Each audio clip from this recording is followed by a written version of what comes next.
Many know about slavery, but few discuss paper genocide. We did not all come from Africa, and most of us have Aboriginal roots that were stripped away due to reclassification and miseducation. As a native Black American and a member of the Muskogee Creek Nation, I understand the importance of tracing your lineage. If you want to learn how to trace your genealogy and apply for tribal citizenship, go to nativeblackancestry.com to schedule a consultation. They don't want you to remember this. You not no slave, you indigenous. Fuck how they painted them Indians. You went to war with the French and the British, man. Quite frankly, you was kings, Merovingians. They took the women and men, made them prisoners, raised up the children to worship their images, set up a lab to the genes and they mixed them. And this shit get way deeper than your pigment.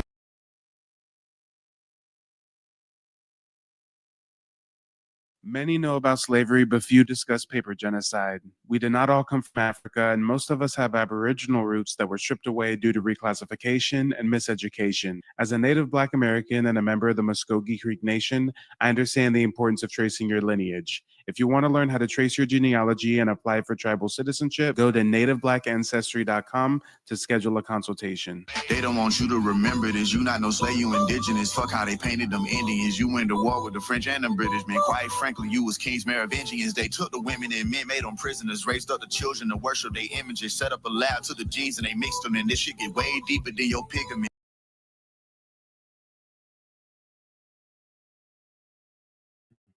All right, ladies and gentlemen, boys and girls, let me get some fists and feathers in the chat if you can hear me loud, crisp, and clear. And we'll go ahead and get this party started. Today, we're going to be taking another look into the rich history, legacy, and culture of melanated American Indians. We do not all come from Africa. Most of us have Aboriginal roots. And as always, if you've yet to trace your family heritage, hit me up. Go to my new website, nativeblackancestry.com, so you can schedule a genealogy consultation. So glad that, you know what I'm saying, I even, you know what I mean, experienced this. I'm glad I experienced you from, you know what I mean, enlighten me from the internet to, you know what I mean, online, getting one-on-one in depth, giving me a lot of information that I can take back to my people as well. And hopefully we could both get everything meshing with everything with the lineage and everything with the genealogy. This is no scam. This is all real. This is a real homeboy that put it down. He mean what he say. He got receipts and he put it down. He stands on business. Straight up. One love. One major detail missing from these early accounts of history is that these Europeans possessed guns and had been for at least 100 years. The world's oldest handguns were produced before the 1500s, and Europeans traded for gunpowder with Asia for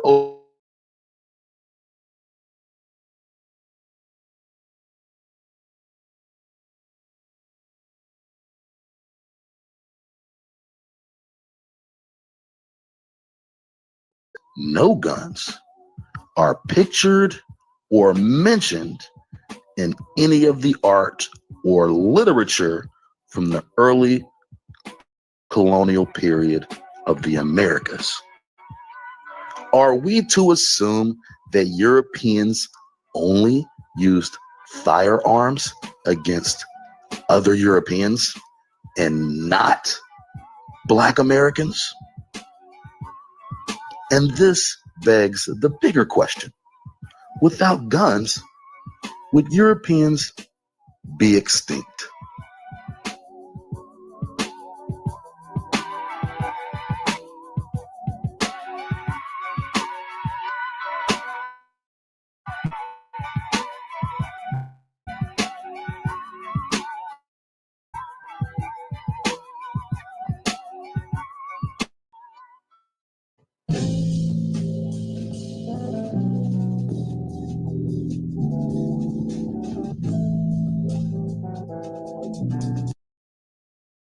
See, guys, this is why it's so important to know about so many different aspects of not just American history, not just American Indian history, not just Native Black American history, but world history.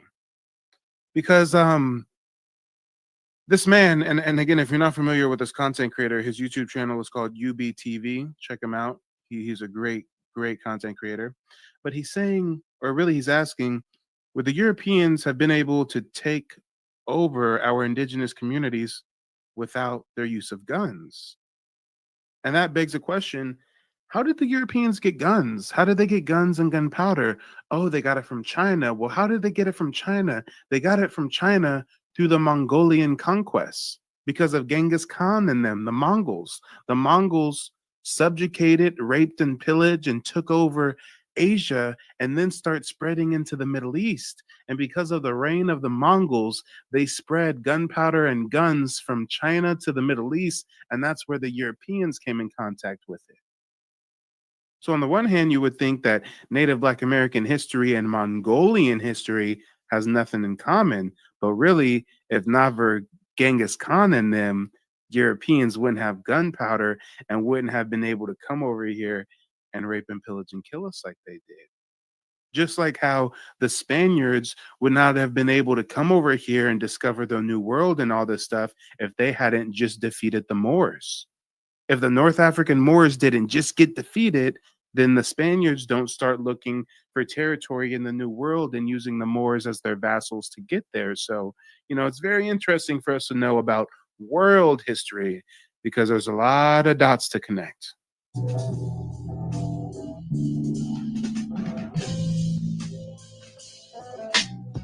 When the first Europeans landed in the Americas, they only had one objective in mind.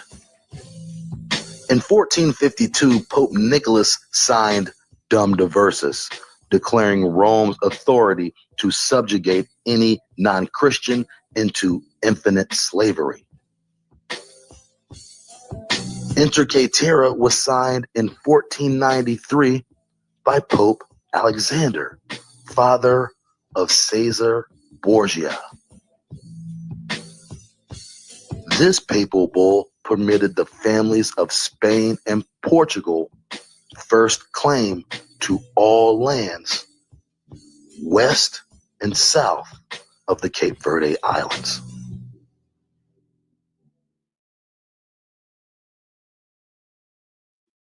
Come on, y'all. And it all goes back to legal classification. How do they get the wherewithal? How do they get the moral justification to do you dirty? Hey, you're not human. You're a savage. Hey, you're not human. I'm white. You're black. Hey, you're not human. You're a convict. You're a felon.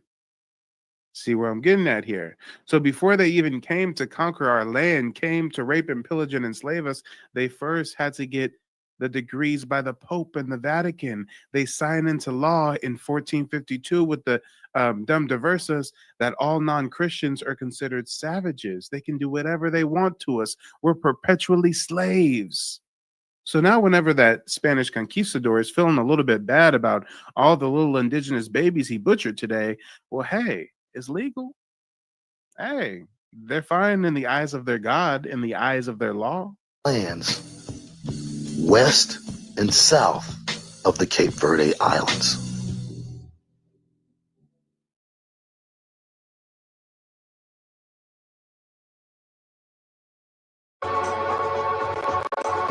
Years later, the Spanish reign over the New World would come to an end after the defeat of the Spanish Armada at the hands of the British, led by Sir Francis Drake. On a voyage to the Americas, Drake was attacked by the Spaniards. From that point forward, Drake made it his personal mission to enact revenge against the Spanish. For the following years, he would successfully pirate, destroy, steal, and sink several Spanish vessels. He would deliver the restolen booty to Queen Elizabeth. For this, she was extremely grateful, as the Queen held opposition to the evil nature of Spanish colonialism. Drake was awarded with royal accommodation, and the Queen was excommunicated by Rome.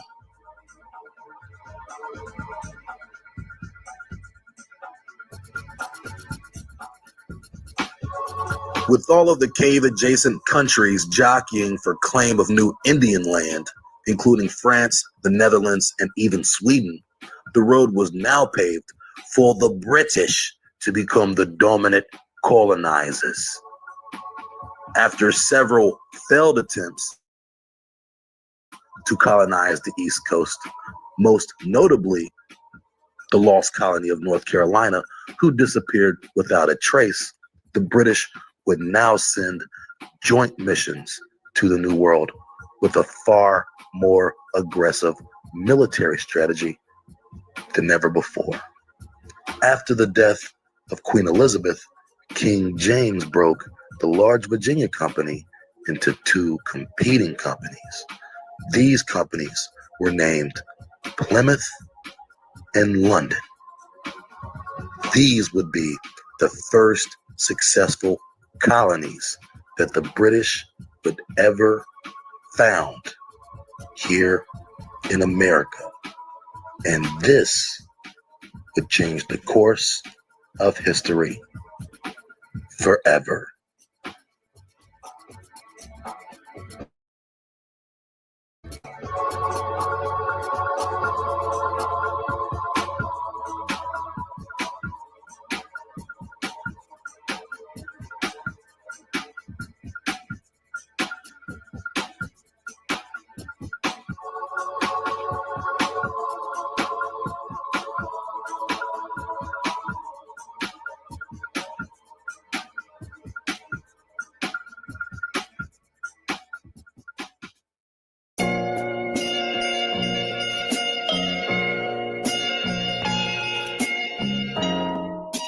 Ladies and gentlemen, boys and girls, I do have a special announcement, or rather a follow-up on a previous announcement. I've started to kind of kick around the idea during some of my live streams about doing a live history tour with some of you all. That is coming to fruition. So if anybody is interested in that live Native Black American history retreat, go ahead and email me, mike@nativeblackancestry.com, and I'll give you those details as they develop. We're going to be meeting in Philadelphia around March or April. There's a lot of historical indigenous sites for us to see, as well as so much Black culture in Philadelphia. I've got connections with famous painters, different artists, musicians. There's even tours of houses that were used during the Underground Railroad, and just a really, really rich legacy of Black Indian heritage from the 1500s all the way to more recent centuries. So if anybody's interested in getting information as it develops on that history tour, go ahead and email me. Again, it's mike@nativeblackancestry.com. In 1682, Virginia would seek to eradicate these American Indians from the face of history with the Virginia Slave Act. In a term coined paper genocide, and with the arrival of African slaves to the Americas, the Virginia colony obtained an appeal to reclassify any conquered Native American under their jurisdiction into a Negro or other slave. Over time, the meaning of this word lost its context.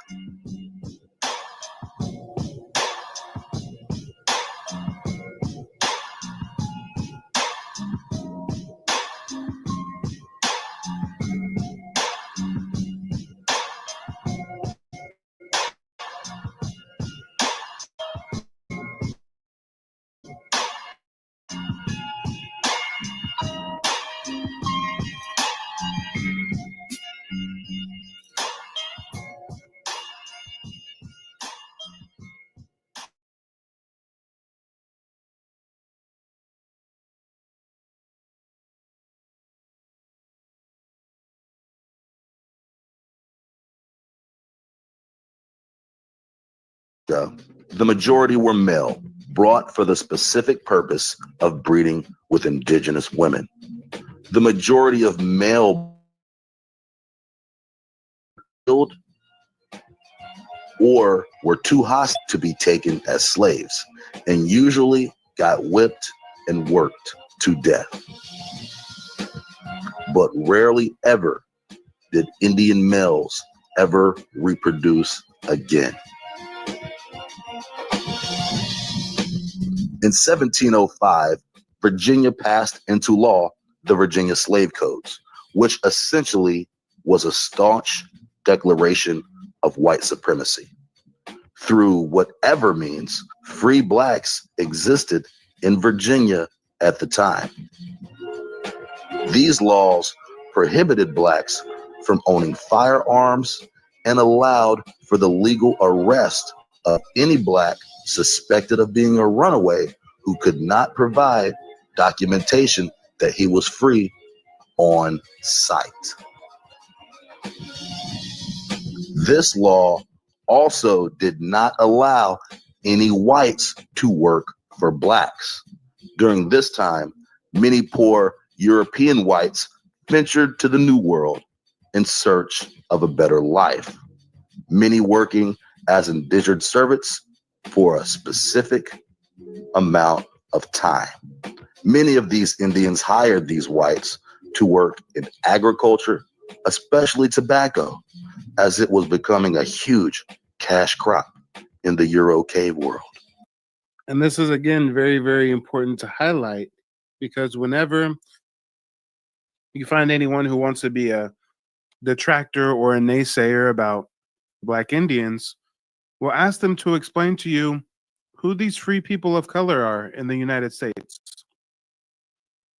That's right, since the beginning of the 13 colonies, since the beginning of European exploration in North America, there have always been free people of color.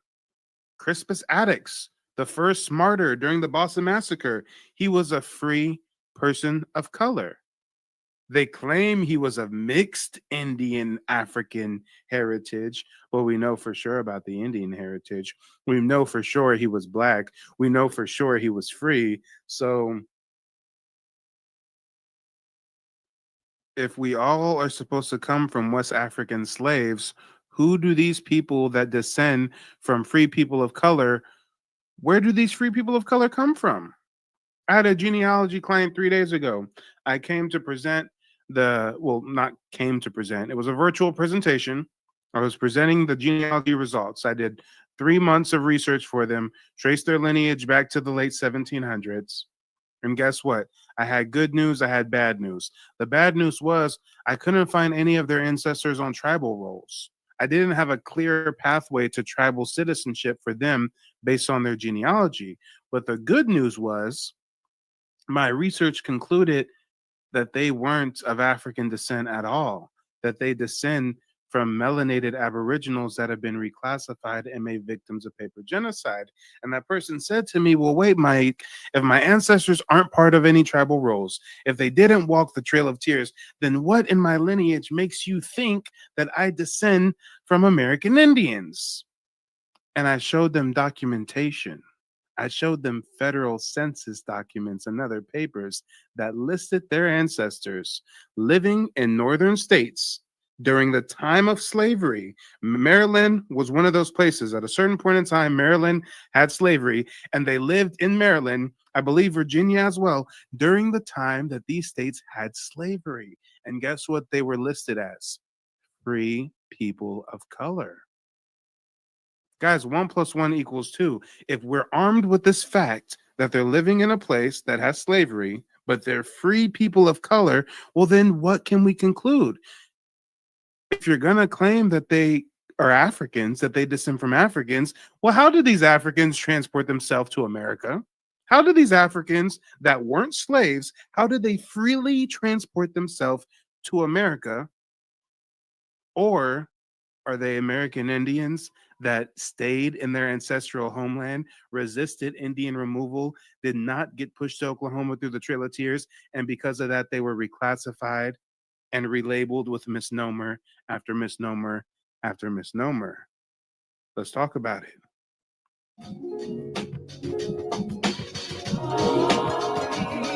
As westward expansion would continue, so would the wars between the indigenous Americans of old and the diseased destroyers of new. And just when you think these natives have had enough, Here come the goddamn French. These pillagers from Paris forwent the coast of North America and instead snatched up areas of Canada along the St. Lawrence River in today what is known as Quebec, in addition to areas of Midland America as far south as the Louisiana Bayou.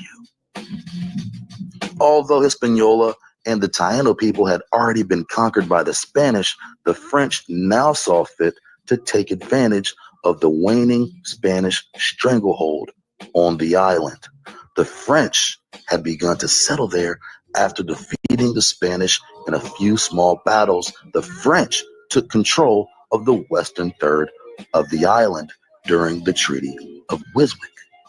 France was given the power to rule that land under the authority of the Holy Roman Empire.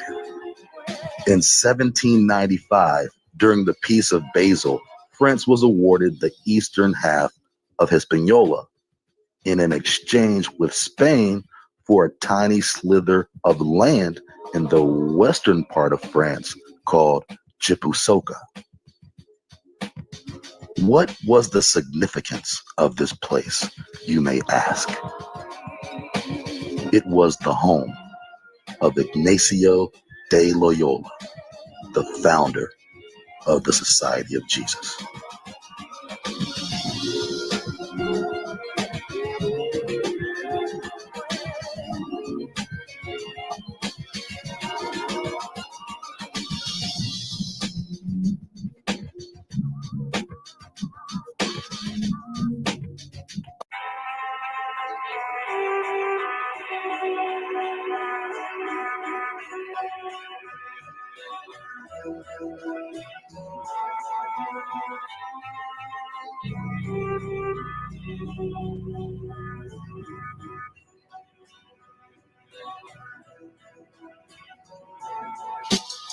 However, it would not be long before the French would lose control of the island.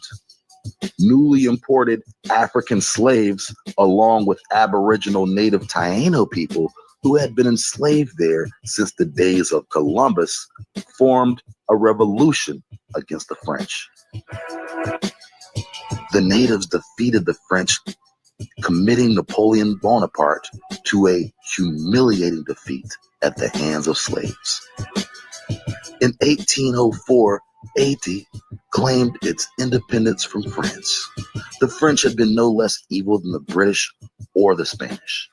Taino and African people had been subjected to the worst conditions working on sugar plantations. It was even documented that pregnant women would abort their own children rather than to have them born into captivity.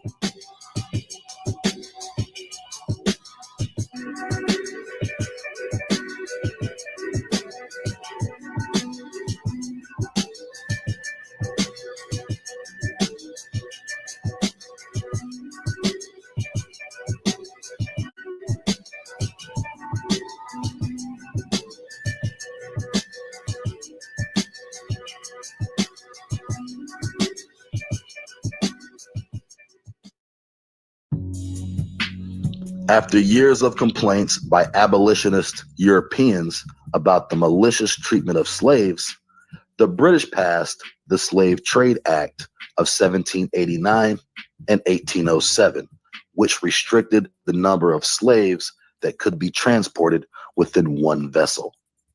Although this would seem more humanitarian in a sense, this law was in actuality passed to protect big business from insurance fraud. You know what? I wonder if UBTV jumps into it in this video, but another interesting fact of history is if you look at the population of slaves in the 13 colonies, I believe they stopped importing slaves from Africa in 1808. But if you see the years after 1808, you see the slave population double, triple, quadruple. It just gets larger and larger and larger. And again, you have to ask, if they're not importing any more slaves, and these slaves that are already here can't have babies at this fast of a rate, Where are all these new slaves coming from? These slaves are taken as prisoners of war from skirmishes that the US government has with indigenous tribes. They took them, reclassified them, enslaved them. They took them, reclassified them, enslaved them. And if they ran away or weren't a good slave, then they'd ship them to the Caribbean or ship them to Europe or ship them elsewhere. Long before the transatlantic slave trade, there was an Indian slave trade that no one talks about.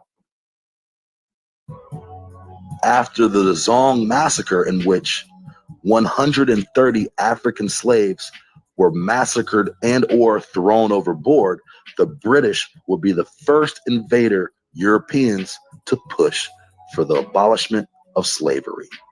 But of course, this idea wouldn't stick and would eventually evolve into various forms of capitalistic slavery that we still suffer from today.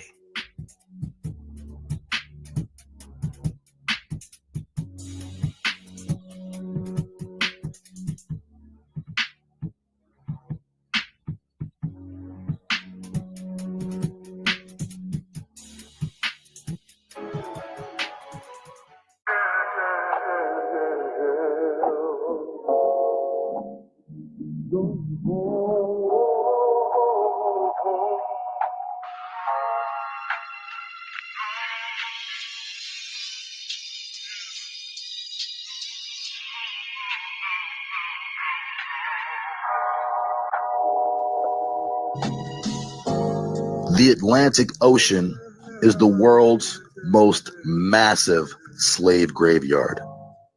Beneath these waters rest an innumerable amount of souls, relinquishing their last breath of life into the treacherous, lonely abyss of the great deep.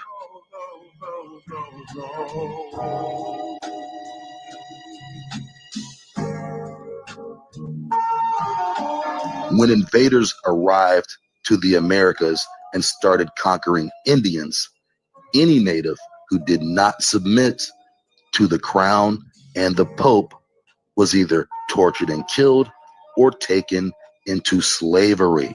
He's knowledgeable about his information about the American Indians and how we change our classification over time and the different types of mounds and different rules from the French, from the British.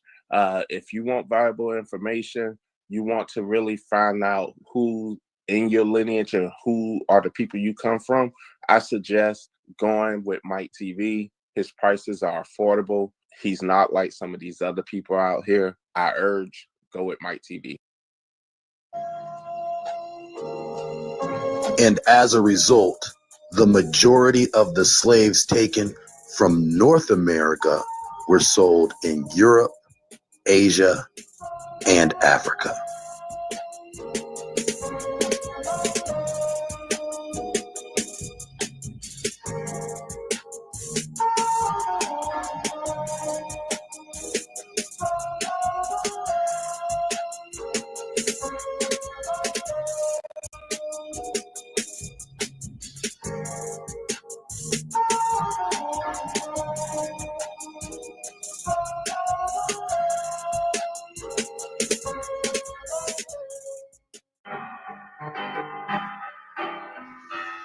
It was no secret that the conquistadors came looking for resources, spoils, and riches.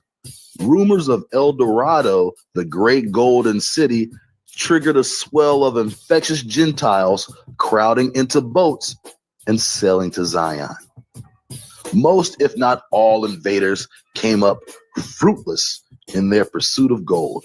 Rather than returning to Europe empty-handed, human cargo was packed into these vessels to be shipped and sold in Europe. The first slave trade in American history occurred between the Americas and Europe. Whenever Europeans traveled to the Americas, they returned with slaves. European Come on, y'all. My tribe, the Muskogee Creek Nation, we've been in contact with these dirty ass Europeans since the Spanish conquistador De Soto stepped foot in Alabama in 1540.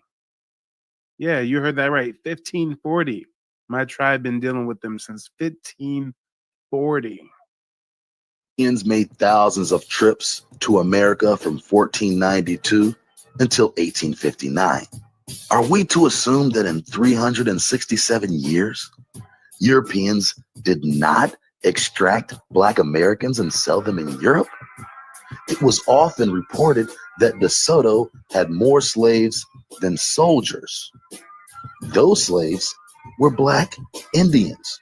Are we to assume that after those battles and collecting slaves, the conquistadors freed these captives and went back to Europe with nothing of value to trade or sell? What was the real reason for intermingling African male slaves into the indigenous population?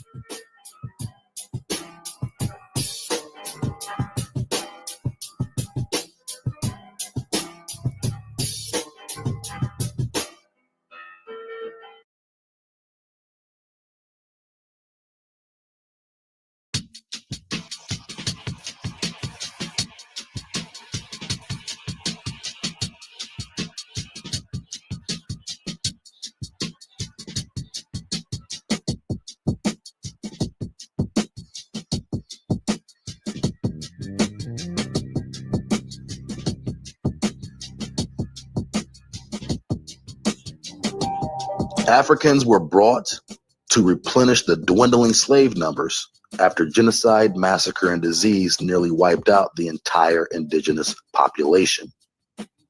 All records indicate that the majority of the African slave trade was carried out under the control of the British, precisely after the Virginia Slave Act and the Virginia Slave Codes. Hold on, wait a minute, slow down now. Time out, foul on the play. We got to slow it down and do a little bit of reading, because reading is so fundamental. Butterfly in the sky, I can go twice as high. Take a look, it's in a book, a reading rainbow. I can go anywhere, friends to know and ways to grow, a reading rainbow. I can be anything. Take a look, it's in a book, a reading rainbow. A reading rainbow. A reading rainbow. A reading rainbow. Oh yes, let's do some reading, because I try to educate my audience as much as possible, and I especially do a great job during the one-on-one genealogy consultations of hipping people to the knowledge that while 12 plus million African slaves were sold by their fellow African to Europeans for trinkets and trafficked across the world, barely any of those slaves actually reached North America. Barely any of those slaves actually reached the 13 colonies. And if we read what's written right here in red, it says about 287,000 slaves were imported into the 13 colonies over a period of 160 years, or 2%. 2%, only 2% of the 12 million slaves taken from Africa. The great majority went to sugar colonies in the Caribbean and to Brazil, where life expectancy was short and the numbers had to be continuously replenished. I tell you guys all the time, did millions of Africans get trafficked during the transatlantic slave trade? Yes. Where did most of them go? Brazil. Where's the second largest destination? The Caribbean. Where did barely any of them go? North America. Come on.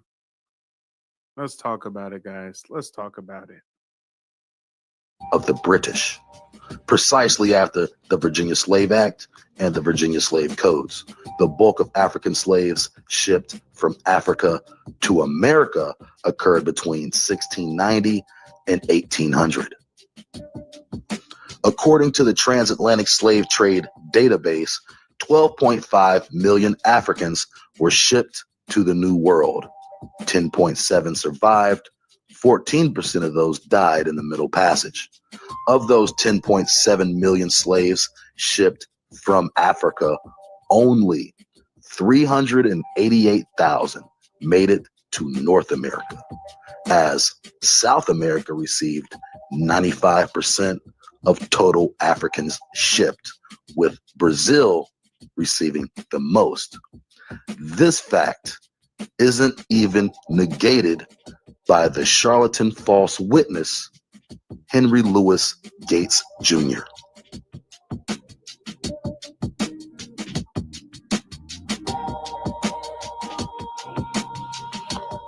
During the American Revolution and thereafter, slave numbers nearly doubled by 1810, but the British signed the Slave Trade Act in 1787 and stopped shipping Africans by 1808. So where did all these new slaves come from?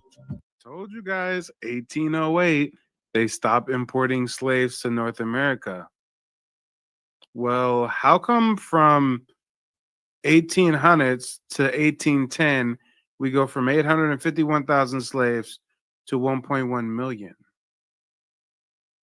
Come on, y'all. I think he's going to show some more graphs here that's going to highlight the fact that the math ain't mathin'. Less than 400,000 landed in America in the span of 367 years. Yet the slave population jumps by 400,000 in the span of 20 years.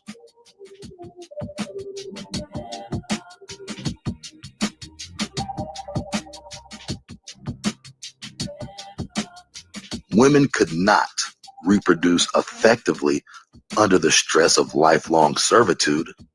Most women carried their child until moments before conception, all while slaving her life away in the field. Where did this dramatic jump in population come from? Considering the supposed British abolishment of the African slave trade. Here we go. This is what I was looking for. This is 1810, right? 1808, they stopped importing slaves. Well, how come from 1810 to 1820, we get an extra 400,000 slaves? How come from 1820 to 1830, we get an extra, 400,000 slaves? From 1830 to 1840s, we get another, almost 500, 600,000 slaves. How is the slave population growing at such an alarmingly fast rate if they're not importing slaves anymore? The birth rate can't support this data. The birth rate does not support slaves living under harsh conditions, malnutrition, beaten, chained, being able to increase their population under natural means. So why is the slave population increasing so fast? Low life expectancy and recessive birth rate amongst slaves, one would think that the overall population would surely drop. But that would not be the case, because in 1860, the slave population had exploded to over 4 million in the United States, yet a new African slave had not legally stepped foot in the United States in over 50 years.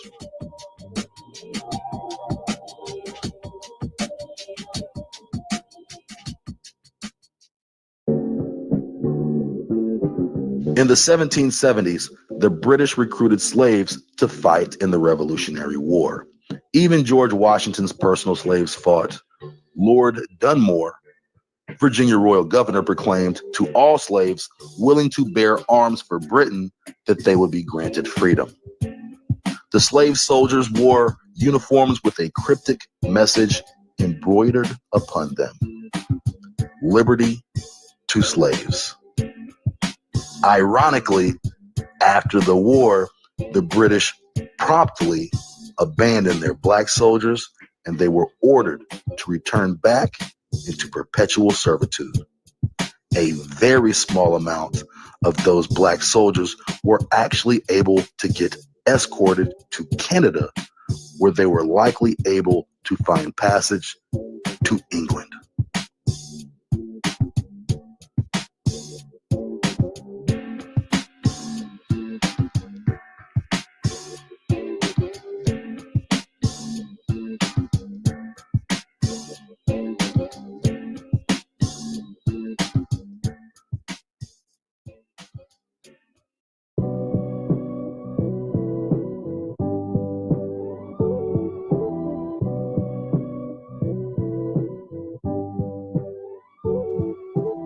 Plantation conditions were beyond treacherous.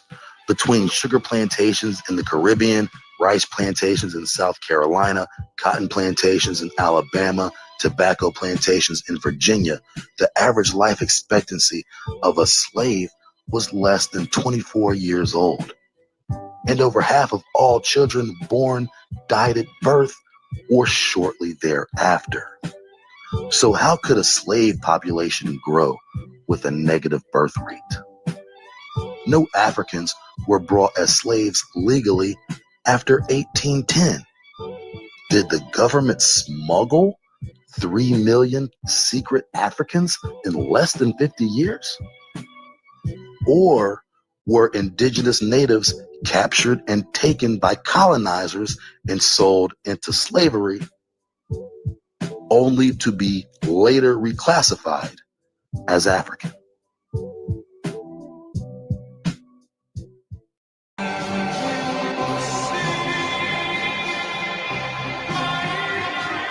During this time of mass growth of industry, also came the influx of new Indian slaves to all these southern plantations at the hands of men like Andrew Jackson.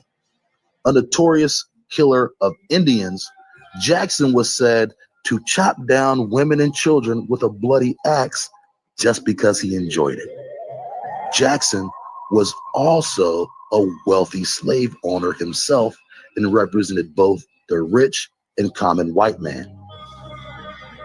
These Southerners wanted to push all Indians by force out of the remaining territories they still inhabited.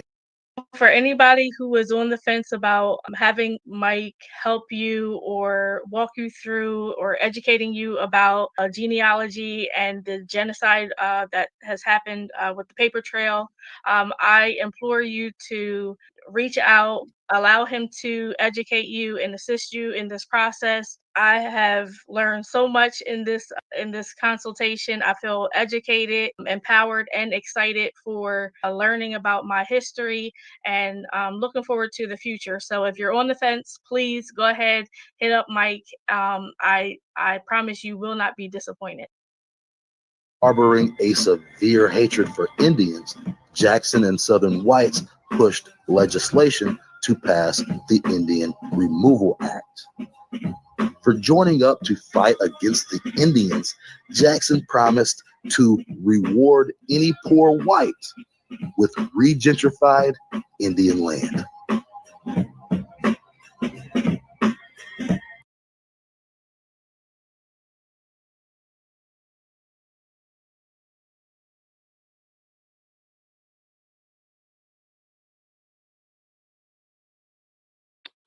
Okay, guys, it's time to blow your mind now. Here's something that was probably never taught to you with proper context. I'm sure that you've heard that Indian removal was in the 1830s, right? I'm sure some of you guys are well aware that the Civil War ended in 1865, right? What does that mean? Think about it. Take a moment. Take several moments. Let's see if anybody in the chat can figure it out. If Indian removal was in 1830s, Civil War ended in 1865, then what's the big deal that most people are missing when it comes to those dates? What does that mean? I mean, history wants to try to program us into thinking that all of our ancestors were slaves in the deep South for 300, 400 years. generations on generations, slaves in the antebellum South. But if Indian removal was in 1830s and the Civil War ended in 1865, what does that mean? It's okay, guys. I didn't realize it for a long time. It took somebody putting it to me in a special way for me to get it. But this is what this means, guys. We've been false fed a false version of history where they want us to think that for generations our ancestors were slaves in the deep south. But in actuality, like Shel the Lamp is saying, the South was only colonized by European settlers for what, 30 years, 30, 40 years? They pushed all the Indians out in 1830. They finally get all the Indians to go to Oklahoma. Now the South is in the white man's control in 1830. And they only reigned for 35, damn near 40 years before the Civil War is popping off and ends and they lose, right? There's another thing most people don't realize. A lot of the lynching and harsh treatment and killing and butchering black folks in the South didn't even happen during a time of slavery. It happened after emancipation. Why is that? Well, now armed with proper context, you realize them white boys was scornful as a motherfucker. They put in all that work to force them Indians to relocate in 1830. They get the South as theirs and they run it up, get to a bag with them slaves working for free for only 30, 40 years before the North comes, wants their piece of the pie, says, oh, you ain't gonna give it to us? Well, we're gonna free the slaves now. And now that Southern plantation fantasy is coming to an end. So now you see why they were so spiteful and so scornful. And because at the same time that we got emancipated, few short years after that, we building Black Wall Streets and we driving the new Ford Model T and we stunting, and then white folks is living in squalor as our neighbors. So now you see why the Greenwood Massacre and the Rosewood Massacre and things like this took place. Jealousy, envy.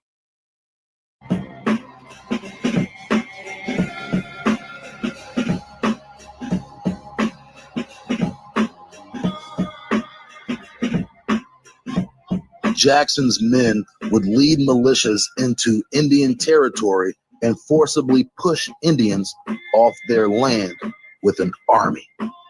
To resist meant horrific death.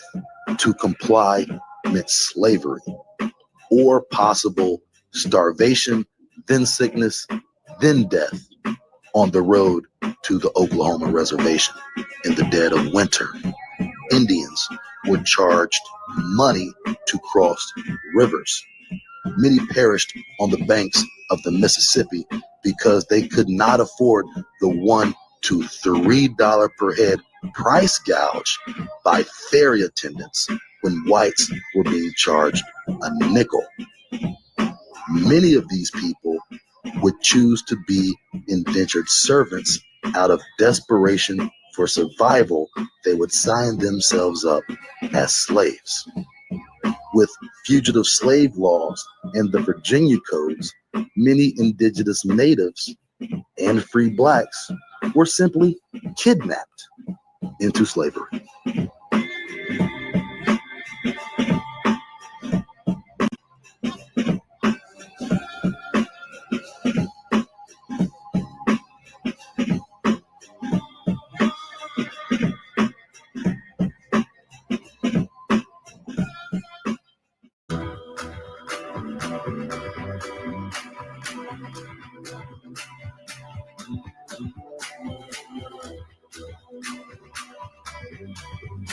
And actually, there's a horrific story that my tribal ancestors tell about the Trail of Tears, where, as he mentioned, ferry operators would charge Indians a large amount of money to cross the river.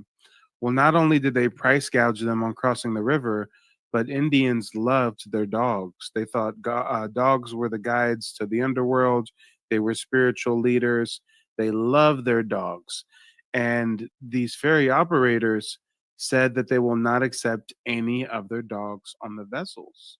So what happened was the Indians are forced to Oklahoma through the way of the Trail of Tears. They have to cross this river. They have to pay this exorbitant fee, and they can't bring their dog. So they all got on the ferry, and there's a oral story that goes, let's see if I can tell it to the best of my ability. But when the last Indian in the group got on the ferry and the ferry started going down the river, there was thousands of dogs left on the riverbank, thousands of dogs. And these dogs had such a deep connection with their owners that when the ferry started traveling, I don't know if they were going upriver or downriver or whatever. Oh no, actually, I know it was a powered vessel, and they were going against the current, so they were going upriver. So the boat starts traveling upriver, and the dogs, thousands of dogs on the riverbank, they start howling and yelping and crying and calling for their owners who are traveling further and further away in the distance. Well, eventually at a certain point in time, the ferry, gets certain distance away, and the dogs all at once, they jump in the river and they start swimming against the current after their owners that are in the ferries. Again, these dogs are traveling against the current. This is a very, very challenging thing to do. And these dogs are barking and crying and yelping, and thousands of them are swimming after their native owners that are drifting away in this ship. Well, as the story goes, over time, the dogs, one by one, started to drown and fall into the water and disappear, and their heads would go down and they wouldn't come back up until there was only one dog left out of the thousands. And that dog, he kept traveling and kept swimming against the current, kept swimming against the current. His head would go into the water. The Indians would cry. They thought that the final dog died, but then his head would come back up against the water, and he'd swim and swim and swim until eventually he went back down and never came back up. And this was just one of the many traumatizing experiences that my ancestors dealt with during the Trail of Tears.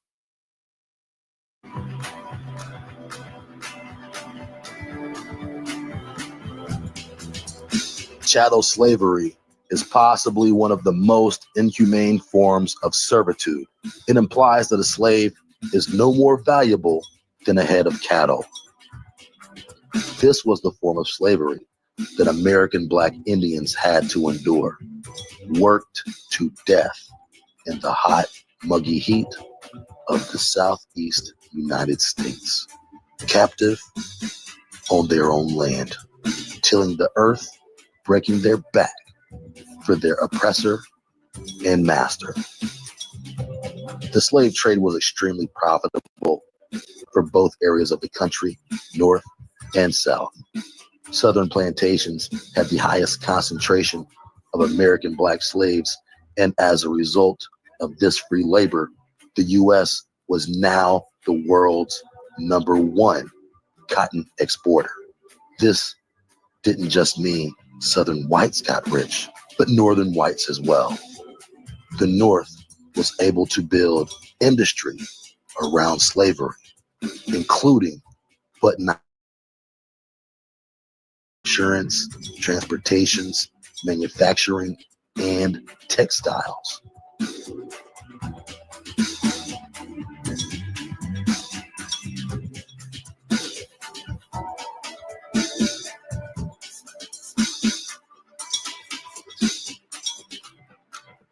By 1900, U.S. had become world power, built off the backs of the true Americans.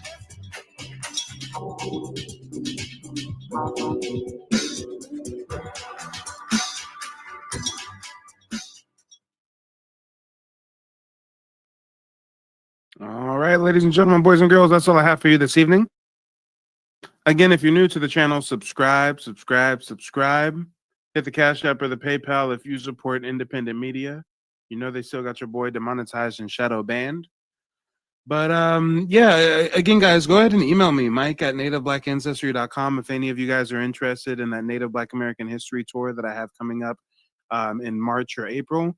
We're going to be in Philadelphia, checking out some historical sites, from indigenous mound sites to, famous Black history jazz museums and bars. We've got houses that were used as safe houses during the Underground Railroad. I mean, there's so much rich history and culture in Philadelphia. I've personally never even been to Philadelphia, but I do have some contacts over there I'm coordinating with. So we're going to make sure that this is one for the record books. But yeah, I thank you guys for showing up and showing out. I'll see you on Wednesday. Stay vigilant. Till next time. They don't want you to remember this. You not no slave, you indigenous. Fuck how they painted them Indians. You went to war with the French and the British men. Quite frankly, you was kings Merovingians. They took the women and men, made them prisoners, raised up the children to worship their images, set up a lab to the genes and they mixed them. And this shit get way deeper than your pigment.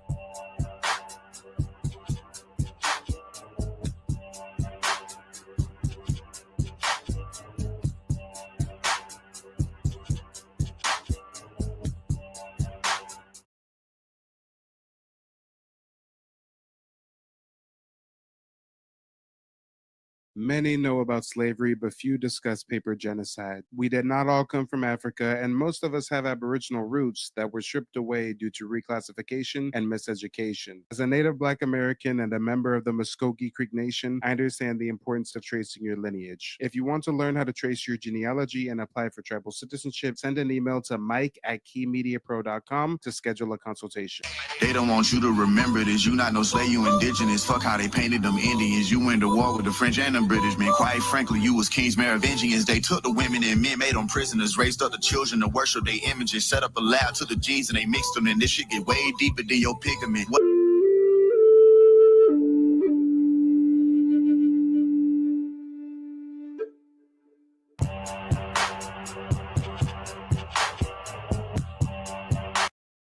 You don't have to try to be something you're not. Trying to be something I'm not? Trying to be proud of my African heritage? That's being something I'm not, then fine. My grandmother was a full-blooded Iroquois. I know all of that, Mama. No, miss. I am alive because of the blood of the people who never scraped or begged or apologized for what they were. They asked only one thing of this world, to be allowed be. It broke my heart when you changed your name. I gave you my grandmother's name, a woman who bore 9 children and educated them all, who held off 6 white men with a shotgun when they tried to drag one of her sons off to jail for not knowing his place. And you had to reach into an African dictionary to find a name that would make you proud. My father was raised in the era when black niggas couldn't claim Native American. Making music would've thought I had help, but the Indians I know wanna be the chief they self. All right, ladies and gentlemen, boys and girls, smash the like button on the way in. Let me get some fists and feathers in the chat if you can hear me loud, crisp, and clear. Now, today we're going to give these naysayers, these detractors, these contrarian individuals, Africans specifically, we're going to give them a masterclass on Native Black American history, culture, and customs, because everybody wants to know about us. Everybody wants to be like us and talk like us and act like us and flee their African country to come to our ancestral homeland. But guys, it was interesting. I'm very accessible. You guys can always email me, mike@nativebblackancestry.com. Some of you guys email me to book consultations for genealogy. Some people email me links of videos they think I should react to. And one of my loyal viewers, they sent me a link to this video by some ignorant ass African who has a channel called Afro Think Tank. Now, I think this man is a Pan Goofy, a Black American Pan-African, but you know, these Pan-Africans think they're from Africa, so for all intents and purposes, we'll just refer to old boy as an African. But he made this video called "I Have a Question for Indigenous Black Americans." Apparently, he has some very charged questions, and being that I'm a historian and full-time genealogist and card-carrying member of the Muskogee Creek Nation, I thought, hey, if there's anybody to answer these questions, I guess I got to step up to the plate. Now, I'm not the de facto spokesperson for Indigenous Black Americans. I am an advocate for Indigenous Black Americans, but I can only speak for my people, for my tribe. And yes, this is definitely a grifter. He's definitely trying to make a name for himself, get a lot of clicks and views off of Indigenous Black American being in the title of his video. You know, the video still has to be predicated on us, about us, to get the attraction. But I guess he's got 9 minutes of questions to ask us. But let's see what all this is about. Before we get started, I got to say I am going to be offering a special promotion for those that are viewing this broadcast live and those that will be watching the replay. If you send an email to mike@nativeblackancestry.com with the subject line promo rate, you can book a genealogy consultation for only $50 instead of the usual rate of $75. I'm going to be offering that for the first 5 people that email me. So go ahead and take advantage of that while the promotion is still running. But without further ado, let's go ahead and get into the content. Y'all know me as the king of receipts. So when these Bush babies come babbling, asking questions about our culture and our customs, well, goddamn it, I guess I gotta hit them with some receipts, eh? Let's go. Shout out to Lester. Lester says my boy Mike is maney. Stay on the top, applying pressure. Oh, Lester must be from the Bay talking like that. He got to be from the Yay area. Come on now. Now, guys, before we even get into this video, hold on, I need some water. I'm about to educate these motherfuckers for free 99. Okay. I do paid consultations, hour and a half, 2 hours long, but I'm gonna give you the knowledge for the freebie because I'm tired of you Africans speaking greasy. And shout out to Lester. Lester says Fresno. Well, shit, that's closer to the Bay than me. Shit, I'm born and raised in Sacramento, so let's talk about it. But before we even get to the video, there's an interesting comment that's pinned to this video. If you look at his comment section, someone left a comment, and Afro Think Tank decided to pin the comment. So it's the first thing everybody sees. This person said, "Please, Afro Think Tank. I have been asking them questions as well, but they don't, or wait, excuse me, but they won't or can't answer. So please permit me to add those questions to the list. To my fellow FBA or ADOS, number 1, what was your native language called? Number 2, where are your ancient burial grounds here? Number 3, where are the evidence of your ancient civilization? Number 4, where are your ancient writing and alphabets? Number 5, where are your stone tablets? Number 6, what deities did you worship? Number 7, what were your ancient customs and traditions? Number 8, what ancient system of government did you practice? Number 9, where are your ancient stone carvings? Number 10, where are your wood carvings and monuments depicting your images, your culture, your early life and civilization in America? Number 11, where is the Y'all, I'm too high for this shit.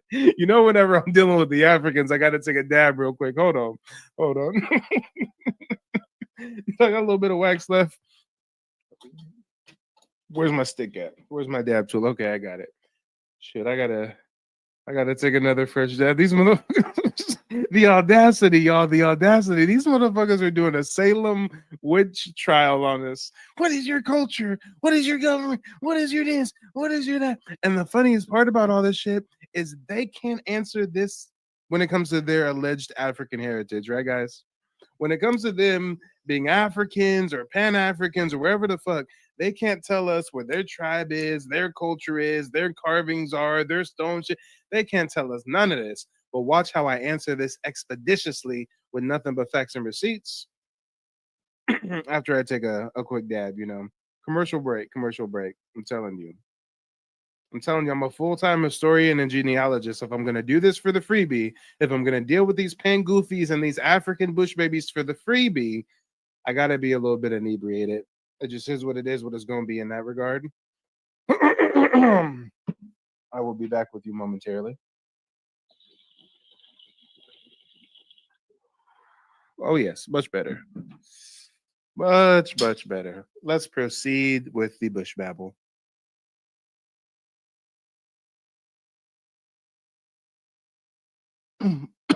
Shout out to the chat. Christopher says Mike over here blowing. I'm just like, come on, yo. I gotta get at least a little inebriated if I'm gonna deal with the ignorance. But we're gonna deal with the ignorance, trust and believe. Where were we? Number 10? Number 10, where are your wood carvings and monuments depicting your images, your culture, your early life and civilization in America? Number 11, where is the chronology of your early life in America, followed by progression through early centuries? Number 12, where are your artifacts? Who were the rulers of your lands, and by what title did you refer to them? This is open to any FBA or ADOS to respond. Thanks. All right, guys. Well, you know what? I'm going to have hope. I'm going to have hope that this person, PManLO2R, I'm going to have hope that they are asking these questions in good faith and that they truly want to learn about Native Black American heritage. I'm going to have hope. So as such, providing that we're assuming that they're asking these questions in good faith with good intention, let's go ahead and answer them one by one, shall we? And of course, if any of you guys appreciate me advocating, not speaking for it, but me advocating for Native Black Americans, you know what to do. Hit the Cash App, hit the PayPal, throw 5 on it, slide something in the brown paper bag. But let's go ahead and get into this. And again, before I even answer a single question, the wildest part about this all is that I'm going to answer this shit with ease. I'm well versed on the subject, well knowledgeable. In my spare time, I do nothing but get high and watch documentaries and read historical texts and answer all of this shit is child's play to me. But guess what, guys? Guess what?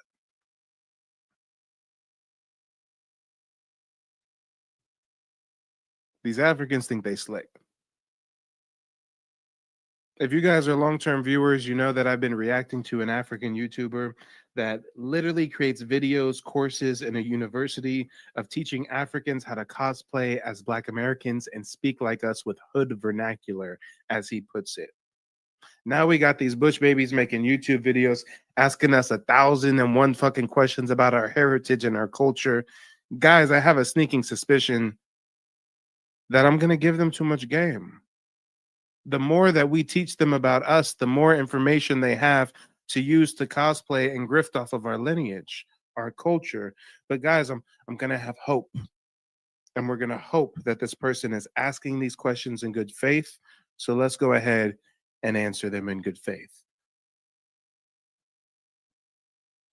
The first question: what was your native language called?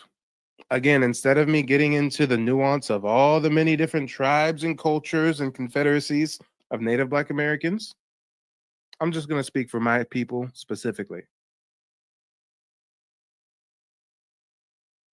As far as what my tribe's native language is called, it's called Muskogee. Matter of fact, allow me to greet you in my native tongue.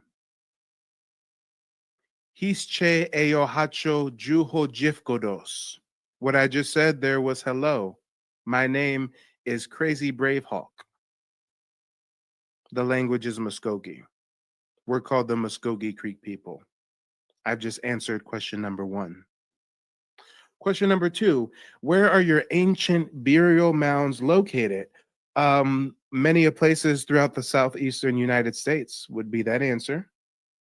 One specific site that I can highlight is a National Historic Park in Georgia called the Okmulgee Mounds. We were known to bury our dead in conical mounds, as you can see in these photos. And this is another rendition of that site I mentioned, Okmulgee, located in Georgia. Question number 2 has been answered. Question number 3, where are the evidence of your ancient civilization? Well, goddamn it, I'm a Muskogee Creek Indian. We descend from the Mississippian mound builders. So if I'm going to give you a quick rundown on, what did they say again? The evidence of your ancient civilization. Well, Lord, oh Lord, we're on YouTube. Let's go ahead and show a video, shall we? This is a video that I share with a lot of my clients during those one-on-one genealogy sessions. This goes through the rich legacy and culture of the Mississippian mound builders, also known as the Southeastern Woodland people. But class is in session. Let's get to it. Again, we're going to assume they're asking these questions in good faith, so let's go ahead and answer in good faith. Brown-skinned people, from very light to the darkest of dark, have existed in the Americas continuously for many thousands of years. Writer Jack Forbes, in his book Africans and Native Americans, said, "Many, but not all, Native Americans were brown or dark-colored without African ancestry. These brown-skinned people lived here long before the dawn of European civilization and the arrival of the European settlers. When the Europeans arrived to the shores of the United States, they encountered a culture of people that became known as the Mound Builders. Mound Builder is a general term. And although they call them mound builders, just like she stated, that's a general term. We also built pyramids here in North America. This right here is a pyramid with steps leading up, walls, another platform pyramid base with a house, a pitch roof, and a chimney and a door. So we built advanced civilization, homesteads, cities, suburbs. We lived in houses, not like the Mongoloid immigrants living in teepees. Referring to the indigenous inhabitants of North America who built various styles of earthen mounds for burial, residential, and ceremonial purposes. Here you see a sampling of mound sites that have been discovered in the United States. These mounds are primarily visible. And if you look at the map, all those mound sites are primarily in the southeastern United States, which is the ancestral homelands of my tribe, the Muskogee Creek people. Mounds are primarily visible from the Mississippi River to the Appalachian Mountains, from the Great Lakes to the Gulf of Mexico. Most are located along rivers and streams which the Native Americans used for provisions. The most modern Native American cultures have been divided into three eras. The Archaic era, from 8000 BCE or before the Christian era to 1000 BCE. The Woodland era, from 1000 BCE to 1000 CE or the Christian era. And the Mississippian era, from the years 1000 to 1700. And there is evidence of mound builders in all three eras. The mound builders have been attributed to building four basic types of mounds. The most common mounds are the conical mounds. And again, the conical mounds were our ancient burial mounds. So number two that commenter left, question number two was, where are your ancient burial mounds? They're located in these conical mounds. Inside are remains of our leaders, of our dead. Conical mounds are mounds that are cone or oval shaped. Many of these types of mounds were for burial purposes. Burial mounds ranged in height from 3 feet to 25 feet, and the remains were probably of someone of importance in the society. Conical mounds that weren't burial mounds can have heights up to 70 feet. The second type of mound is the earthen mound or earthen lodge. This type of mound usually had a fire pit in the center and was used for important meetings amongst the chiefs. The Europeans, after their arrival, utilized these mounds by turning them into their military forts, amongst other things. The third type of mounds are effigy mounds. Effigy mounds are mounds that are in the shape of animals, symbols, religious. So again, when they say, where's the evidence of your ancient civilization? I hope they're paying attention. I hope they're taking notes. Or human figures. These mounds may have served as territorial markers or enhanced sacred ceremonial ground where people met for major events. Modern Native American shaman or spiritual healers suggest that the effigy mounds enhanced the power for healing and communication with the ancestor spirits. The last type of mound is the platform mound. Platform mounds or temple mounds are flat-topped mounds which were used to house temples for the leaders, for ceremonial purposes, sometimes for residences, and sometimes for survival needs such as observing up and down the waterways for unwanted visitors. Come on, y'all, let's talk about it. It's not very difficult to answer these questions. I'm just hoping that they're asking them in good faith. That's all. I'll educate you, even for the free 99, because I know some of my people are going to be educated as well. But I hope and pray that they're asking these questions in good faith. So that was number 3. Where's the evidence of your ancient civilization? Question number 4 is, where are your ancient writings and alphabets? Well, to answer that question, most Native American tribes, and mine included, did not keep a written record. We maintain oral history and cultural practices. It wasn't until we were assimilating into European settler society in the early 1800s that we developed a Muskogee alphabet that was based off of the Latin alphabet. So, for one, we didn't really keep written records like that. Just like if you guys were to search whether Native Africans keep written records, you'd be surprised to find that most Native African languages are also primarily oral. They don't keep written record. There's a few exceptions, like the Egyptian hieroglyphs and some stuff in West Africa, and there's exceptions here in the Americas as well, such as the Maya, who created their own hieroglyphs and wrote on stone tablets and things of that nature.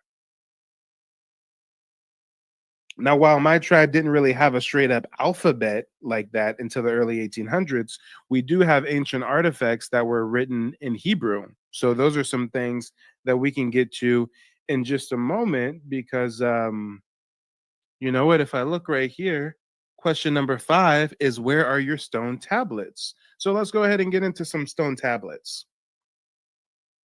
Number 1, this is called the Back Creek stone, written in ancient Hebrew.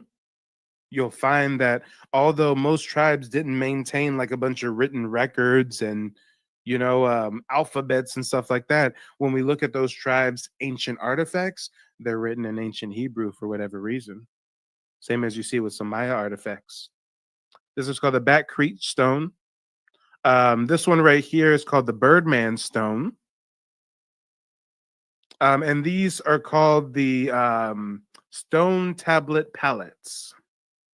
So when they ask, where are your stone tablets? Well, if you want to know their location, the Smithsonian has most of them.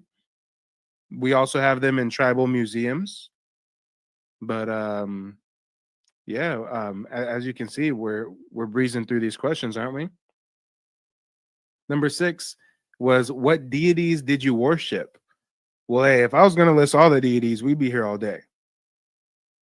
But if I'm just going to list a few off the top of my head, we had, within my tribe, the Muskogee people, we had Hiskitamisi, which is the solar deity, also known as the master breath.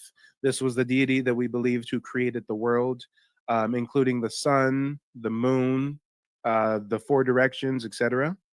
We also had Iskota Emesi, which is a great spirit who watched over the creeks. We had Saint Holo, the horned serpent who appeared to wise young men. You can also see that horned serpent in this image right here. This is an ancient Creek symbol in our mythology. We also had Ibofan Naga, which is the creator god who made the earth and the Milky Way. So again, I ain't trying to be here all day, but there's a few of the deities. And there's your answer for question number 6. Question number 7 is, what were your ancient customs and traditions? And before we get to number 7, I think something that I should also share as it relates to question number 6, what deities did you worship? I would also like to share our Muskogee Creek creation story, because you'll find that our creation story is pretty similar to the Old Testament. In the Creek Indian creation story, we believe that the world was underwater. God created the 2 waters, the upper waters and the lower waters. The creator God sought help from animal spirits to make the earth. More specifically, the crawfish was supposed to have dove deep down into the ocean to pull up earthen material up to the top for God to use to form the earth. When it comes to other animals that were supposed to have created the earth with our creator God, we have the crawfish who was supposed to have gone down, got up the scoopfuls of earth. Then we had a large winged bird, and they say that the winged bird flapped, and when it flapped over the earth above the waters, it created the different valleys and mountainous ranges. They say that the creator God shaped the first people out of the first piece of land. The first people was called Corn Woman and Lucky Hunter, who he breathed life into.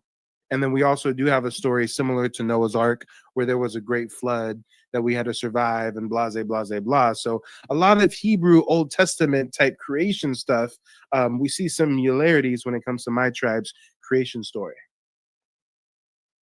But let's go ahead and segue to question number 7. What were your ancient customs and traditions? Damn. Again, we'll be here all day if I list all of them. But let's separate this a little bit. When I think of customs and traditions, I think of religion. I think of social structure. I think of economy, games, how we spent our leisurely time, ceremonies, etc. So if I had to think about that off the top of my head, I'd say when it comes to religion, we had many festivals and rituals. We celebrated something called the Green Cord Dance, which marked the beginning of the new year. We also believe in spirits and that these spirits could communicate with people and guide them. Yep, Casey's already ahead of us when it comes to games. Lacrosse is definitely something created by American Indians. As far as social structure, my tribe had a matrilineal society where the women were the head of the household and controlled the means of the production for the most part.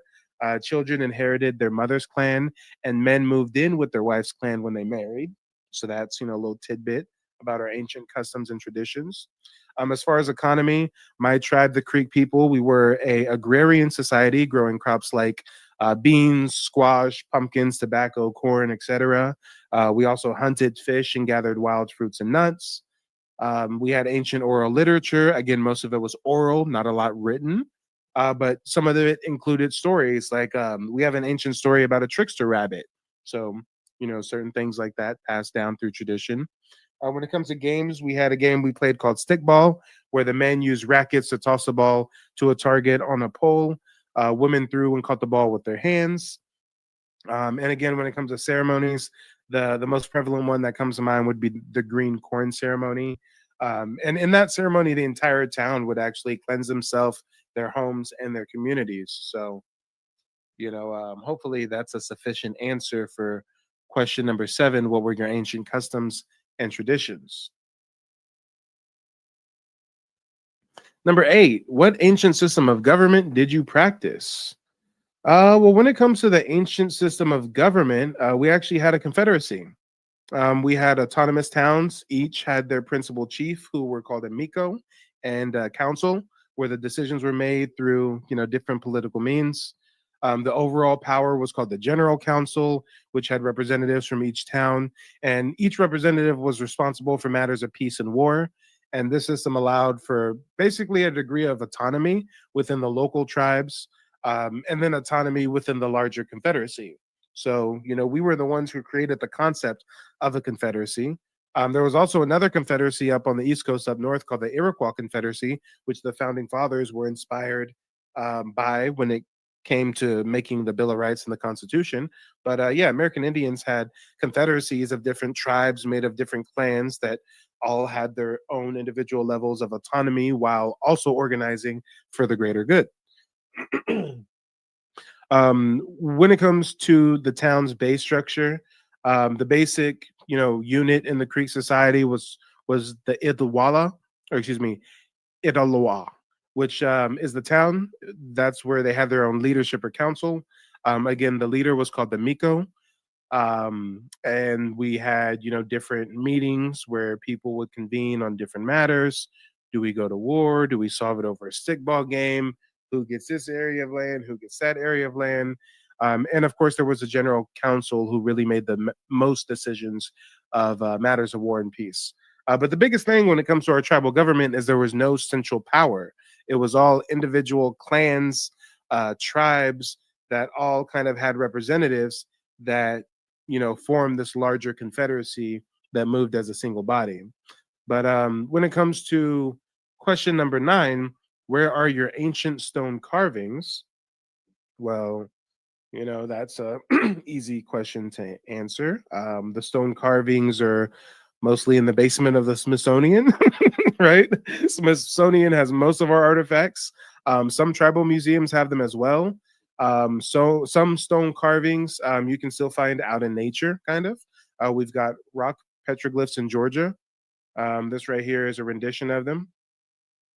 So, when it comes to the stone carvings, if you do a simple Google search, you can find most of their location. Didn't see there anything by all means. But moving on, question number 10. Where are your wood carvings and monuments depicting your images, your culture, your early life, and civilization in America? My answer would be where most wood carvings are, right? Most wood carvings are in museums or, retail stores or online for sale. I mean, we've got wood carvings that are, available to the public to buy. We've got wood carvings that are in the Smithsonian. We've got wood carvings that are at different tribal museums. I mean, wood carvings are where you would find most wood carvings. Yeah, weird question there.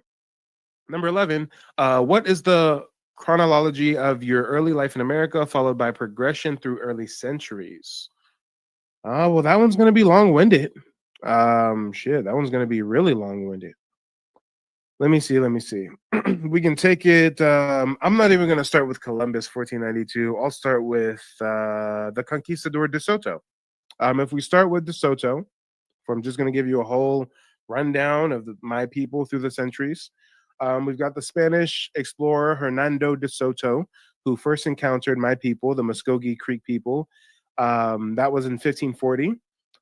If we fast forward a bit to the 17th century, British traders were communicating and trading with my people who lived near Ochesee Creek, which is when the British traders first started to refer to us as the Creeks or the Creek Indians. And that name kind of stuck, as you can see. In the late 18th century, there was a lot of increased pressure from white settlers that led to a lot of land cessions where we had to give up, a lot of our tribal ancestral homelands. There was things like the Treaty of New York in 1790, the Treaty of Fort Wilkinson in 1802.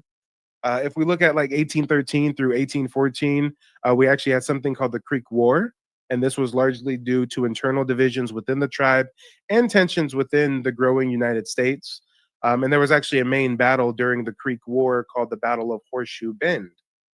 1832, around the Indian removal time, we had the Treaty of Cusseta was signed, which forced the Creek Nation to cede the remaining lands east of the Mississippi River and relocate to Indian Territory, where we walked the Trail of Tears, which was all throughout the 1830s. And if you guys don't know, the Trail of Tears is where, a few American Indian tribes, my tribe included, the Muskogee Creek people, were relocated from their ancestral homelands in Georgia, Florida, all throughout the southeastern United States. And we were forced to Oklahoma, which is now known as Indian Territory, later becomes the state of Oklahoma. 1898 is when my tribe, the Muskogee Nation, established our first written constitution and governmental structure. 1907 is when Oklahoma officially became a state and incorporated my tribe's lands. So there you go. There's an answer as to our early life in America throughout the centuries. And we've got one more question. Number 12, where are your artifacts? Who are the rulers of your lands? And by what title did you refer to them? Well, again, our leaders were referred to as Amicos. A Miko was really the most important leader of a Creek Indian village. They were both a domestic leader and a diplomatic representative. Some of their responsibilities were welcoming visitors to the village, trading with diplomats and other nations, representing the village at treaty negotiations, and leading the warriors into battles. So, when you ask the title of the rulers of our lands, the title is Miko, and that was some of our rulers' duties. That was 12 questions. There's 12 answers. And the funny part, guys, You know the part that's really sad, not funny, but we find the humor in everything, right? The funny slash sad part is I just answered those 12 questions with ease, and these folks would never even think to ask these questions to an African nor a Pan African. And no African nor Pan African would really be able to answer these questions. Most of them don't even have birth certificates. Most of their countries weren't around until the 1960s. Ask a Pan African what their native language is called. They won't have an answer. Ask them where their African ancient burial grounds are. They won't have an answer. Ask them the evidence of their ancient civilization. They won't have an answer. Ask them where are their ancient writings and alphabets. They won't have an answer. Ask them where their stone tablets are. They can't provide an answer. Ask them what deities they worship. They can't answer you. Ask them what are their ancient customs and traditions. I bet you they draw a blank. Ask them what ancient system of government did they practice. I bet they won't have an answer. Ask them what their ancient stone, where their ancient stone carvings are, where the wood carvings are, what the chronology is of their people throughout the centuries, where are their artifacts. They won't have an answer. But we can answer all their very seemingly charged questions with ease. Come on. Let's talk about it. But without further ado, let's actually get onto the video and see if the creator of this video, I think he goes by Afro Think Tank or Afro Dom or some shit, I don't know. Let's see if his questions are somehow different, if he seems to be asking them in good faith, or what his intentions are exactly here. What's going on, everybody? This is Afro Think Tank, and this video is for all the so-called self-proclaimed Black Americans who consider themselves indigenous to the North Americas. Okay, so I'm going to take you guys seriously, as you guys can. All right, yeah. So he's already coming off condescending. And before we even get to this BS, again, guys, if you're interested in booking a genealogy consultation, send me an email, mike@nativebblackancestry.com. If you put in the subject line promo rate, then I can schedule you a consultation for only $50 instead of $75. But before we get into what this Pan Goofy has to say about our culture, our history, our customs and traditions, let's go ahead and hear what my recent genealogy clients have been saying about their experience here with your boy Mike. Really liked the information that I learned today, and it really opened up my mind. Before, I have to say that I was a little bit more closed-minded, and sadly, I didn't really understand a lot of the things about Native American history that my mom was also have been trying to tell me about the people in America. But this really opened my mind, and it also was really, really easy information to understand. Even though it was a lot of information, it was still very, very easy to understand. So I recommend, especially for the people with closed minds or the people who don't believe some things about ancestry and Native American history of Americans, and many Americans in America, I really recommend that they give this a shot and look at this information, because I do believe that it's different and that you will learn a lot. And you learn so much about history that they don't teach in schools. They're not actually Black, but they were Native Americans. But just because of how they looked, then they would reclassify them differently. Like first they were Native, and then they became mulatto, and then they were colored, and then they were Black, and then they were African first, then American. So it's like so many different classifications, and it sort of like keeps our true identity buried. But this, you learn how to put together your family tree. You are actually taught how to not just put together a family tree, but to connect your background with your Native heritage. And that's very important. All right, let's go ahead and get into what this dude got to say. Cannot seem to stay away from African people's YouTube channels, right? And you're insisting that we are, in fact, not. Okay, what is he ranting about? He's claiming that Native Black Americans can't stay away from Africans' YouTube channels. What? Huh? Africans only got YouTube because of us. What the fuck are you talking about? YouTube channels, right? And you're indigenous to the North Americas. Okay, so I'm going to take you guys seriously, as you guys cannot seem to stay away from African people's YouTube channels, right? And you're insisting that we are, in fact, not African, despite. Well, sir, the only reason I'm on your African ass YouTube channel is because you talking about my people. Goddamn it! Don't make no video about indigenous Black Americans, and I won't be on your musty, unwashed ass Dookie Dread African YouTube channel. All the evidence, you're saying that we are indigenous to the Americas. So I have a few questions I would like to ask you. What is the name of your indigenous tribe? I already answered that. The name of my indigenous tribe is the Muskogee Creek people, or Muskogee Creek Indians. Are you an Indian like the other Indians, or are you a separate population from the Indians? In order for me to answer that question, I would need to know who these quote unquote other Indians you're referring to are. How am I supposed to answer that question? Are you Indians? Or are you like the other Indians? Well, what are the other group of Indians you're claiming there are, sir? Be more specific. What foods do you guys eat culturally? What? Some of our cultural foods is corn. That's ground into flour and used in many of our dishes. Meat like wild game, deer, boar, fish, salmon, trout, eel, nuts, hickory, walnuts, pumpkin, beans, fruits, you name it. I'm like, what are you talking about? Okay, continue. Dances do you perform culturally? One dance that comes to my mind that we perform culturally is called the Stomp Dance. We do that during the Green Corn Festival. What does your cultural clothing look like? The men wore brie cloths, which were small squares of deer skin that kind of hung down like a skirt with leather leggings. We also had mohawks, tribal tattoos. The women typically wore like skirts made out of deer skin or other woven fabric. And we were rocking those moccasins. Tell me something about your Aboriginal indigenous society that's not taught in school. What the fuck is this, a trick question, nigga? Teach me something about your Aboriginal indigenous society that's not taught in school.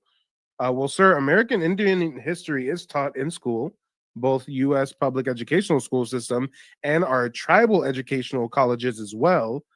You know, us American Indians have our own schools, right? But I guess I'll play along. A little tidbit about history that's not really taught that much in schools is that the Muskogee people descend from the Mississippian mound builders who descend from the Maya civilization. So there you go. Where did you get your information from? When did I get my information from books, historical records, census documents, slave codes, law statutes, documentaries, interviews from historians and authors. I mean, what do you mean? Where I get my information from? The regular place where anyone seeking knowledge would get information. If this was the 1990s, we'd get our information from VHS cassette tapes and library visits. Since it's 2025 here in a minute, we get our information from the World Wide Web, mixed with some artificial intelligence, mixed with a whole bunch of books that you can get for free on internetarchive.com, mixed with any other site that we can find sources that are validated by reputable people that have put out works for centuries now. I mean, I don't understand why these people are always trying to act like we don't get information from reputable scholars. I mean, you do know that there have been scholars since the 1600s writing about indigenous Black Americans, right? You know, I can pull up a book or an excerpt from a book right now that talks about Black Indians, and it was written in like the early 1800s, and it has journal accounts of conquistadors from the 1500s who say that they saw Black Indians on the California coast. So why do they always act like this isn't well documented? Like we just woke up one day and decided to be Indian. Like, okay, yeah, we just made this all up. This is a figment of our imagination. You know, I don't have citizenship with the Muskogee Cree Nation. You know, I'm not a genealogist who does the genealogy work for dozens of Black Americans every week. And guess what? I've only found 3 clients that had African heritage. And it made sense because one of their parents migrated from the Caribbean. Another parent was like from Haiti, which is still the Caribbean. And we know the Caribbean was the second largest destination for African slaves. So, yeah, most of us have Aboriginal roots. But let's get back on to this incel babble. Did you first find out that you were an indigenous American?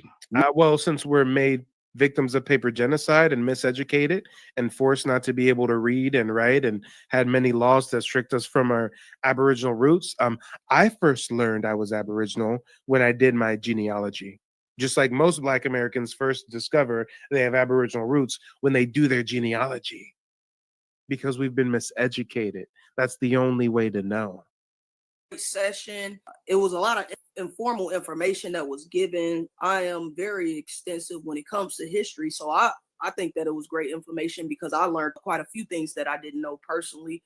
I learned more in detail on some things that I did know as well. So I think that is a great part of the session, as well as getting an understanding of where you should start to finish. It was very helpful as far as starting off with just getting that family tree mapped out, and then from there going and finding those families within those different documents and different data systems. So I think that this was very helpful when it comes to giving me further ideas on what it is that I should be looking for while creating my family tree and mapping out my genealogy. And I truly, honestly appreciate your time. All right, let's get back to the Dog and Pony Show over here. These Africans just want to learn all about our culture all of a sudden. What part of the Americas did your people originate from? Well, my people, if we break it down to not just my tribe, but my family, I'm born and raised in Sacramento, California. My people came from, on one side of the family, Louisiana, another side of the family, Bakersfield, California. Before Bakersfield, California, it was Oklahoma. We found our way in Oklahoma through the Trail of Tears. So before Oklahoma, it was Georgia, Alabama area. And before that area, our people migrated from Central America. So any other questions? Why do you guys call yourselves Black? What are you talking about? Why do we call ourselves Black? Okay, he's not asking questions in good faith. He's just being a weird, emotional asshole. I try to give him the benefit of the doubt. I gave him enough rope to hang himself, and he's hanging. He's blowing in the wind. If anybody visits my new website, nativebblackancestry.com, the first thing you see on the homepage is a clear timeline of our reclassification. We've never called ourselves Black. That is a misnomer that was placed on us by our colonizer, by our oppressor. In 1492, they started calling us Indian. In 1682, they started calling us Negro. In 1851, they started calling us colored. In 1960, they started calling us Black. And in 1988, they started calling us African American. I told you guys earlier, the reason why my people were even nicknamed with the misnomer Creek Indians is because British traders saw we lived by a creek, so they call us Creek Indians. Our indigenous tongue, we call ourselves Muskogee people. So when this dumbass says, why do you call yourself Black? We don't. That's a label colonizers put on us. Why do you call yourself African? Since Africa is a name that European colonizers came up with, right? Just like Nigeria is a country that was named by some European white lady, right? So again, why the weird questions? Weird questions you would never ask an African. Ask an African, why do they call themselves African? I bet you their head will start spinning. Ask them why they call themselves Nigerian, when the native Nigerians didn't call themselves Nigerian. Why do you guys look like Africans who just came came over here 200 to 300 years ago? This dumbass just said, why do we look like Africans that just came over here 200-300 years ago? Sir, that is an insult. I don't look like no goddamn African. I don't know any African that looks like me. I'm sorry, not sorry. I ain't seen no African with my natural complexion, with freckles, burgundy hair in the summer, dark hair in the winter. I ain't seen this phenotype on not no African on the entire continent of Africa. What are you talking about? I don't look like no African. As a matter of fact, on my website, nativeblackancestry.com, I show some of my direct lineal ancestors. A famous one, he was an Indian king, Thomas Jefferson Adams Hacho. He don't look like no African. This don't look like no African. Just like I don't look like no damn African. So what are you talking about? Why do you guys look like Africans that just came in? We don't look like no Africans. I ain't seen a single. If there's an African that has my complexion, they got that way through cake soap and bleaching. I said it. Shots fired. We don't look like no goddamn Africans. Stop. Stop it. Stop. But let's see what else you got to say. Are you related to the indigenous Australians and Southeastern Asians? Is that okay? I'm done with this dumbass. I can't. I'm done with this. Are we related to the Aborigine Australians and Asians?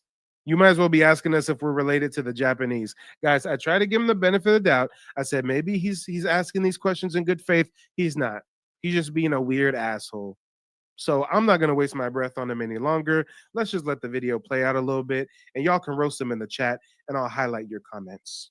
Part of your population? Where's the archaeological evidence of your people's existence? What were the names of your tribes and kingdoms in North America? What was your relationship with the Red Indian Native American that we all know to this day? What was your interactions like with the Red Native American that came over here from Asia? How were you able to coexist with the Red Indian without commingling with them? What books can I read that's been peer-reviewed about the ancient Aboriginal Black Americans? Oh my gosh, she's such an imbecile. History books aren't peer-reviewed, dumbass. Academic journals are peer-reviewed. Your average history book is not peer-reviewed. And all peer-reviewed means is a bunch of white people agree on some shit. That's all peer-reviewed means.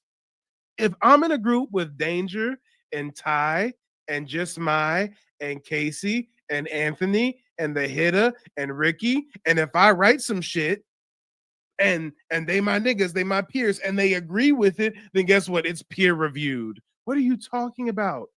Most history books are not peer-reviewed. And I said I wasn't going to waste my breath on this imbecile, but I do like to educate my people. So let me go ahead and bring up some books. If there are any bookworms out there that want some titles, let's go ahead and see. Let me pull up some links here. Again, I mentioned Internet Archive earlier. This book actually has my direct lineal ancestors mentioned by name in the book. This one's called Black, White, and Indian, Race and the Unmaking of an American Family. This isn't a book, but this is a great thing to read. This is the annual report of the Bureau of American Ethnology to the Secretary of the Smithsonian Institution. This document says that Black Americans' blood is unquestionably Indian.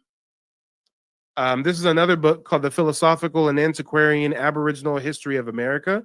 This book is journal accounts from Vizcaíno, Torquemada, and Cortez that documents Black Indians they found on the California coast. Matter of fact, y'all know me as the King of Receipts, so let me see if I can bring up a quick excerpt from this book. I really love to share this book in particular because this was the book that had the earliest documented written record of Black Indians in North America. Let me see. I know I've got an excerpt somewhere.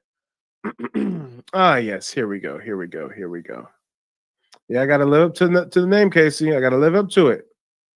If you'll call me the King of Receipts, the ruler of receipts, I got to hit you with the receipts. Again, this is that same book, Philosophical and Antiquarian, concerning the Aboriginal History of America. It says, though America possesses some dark brown men approaching to be black, yet it has been almost universally believed that there were no Aboriginal blacks or Negroes found on this continent. So listen, guys, they're starting off saying, hey, we don't think there's black Indians in North America. But let's keep reading. But from considering the peculiar circumstances under which a black race was found in North America, I hold it more than probable that the common opinion is erroneous. So first they say, hey, we don't think black folks are indigenous to America. Then they say, okay, we found a whole black race of them, so they got to be indigenous. Torquemada says the Californians showed no manner of surprise at the sight of some Negroes that accompanied Vizcaino on a voyage to the coast.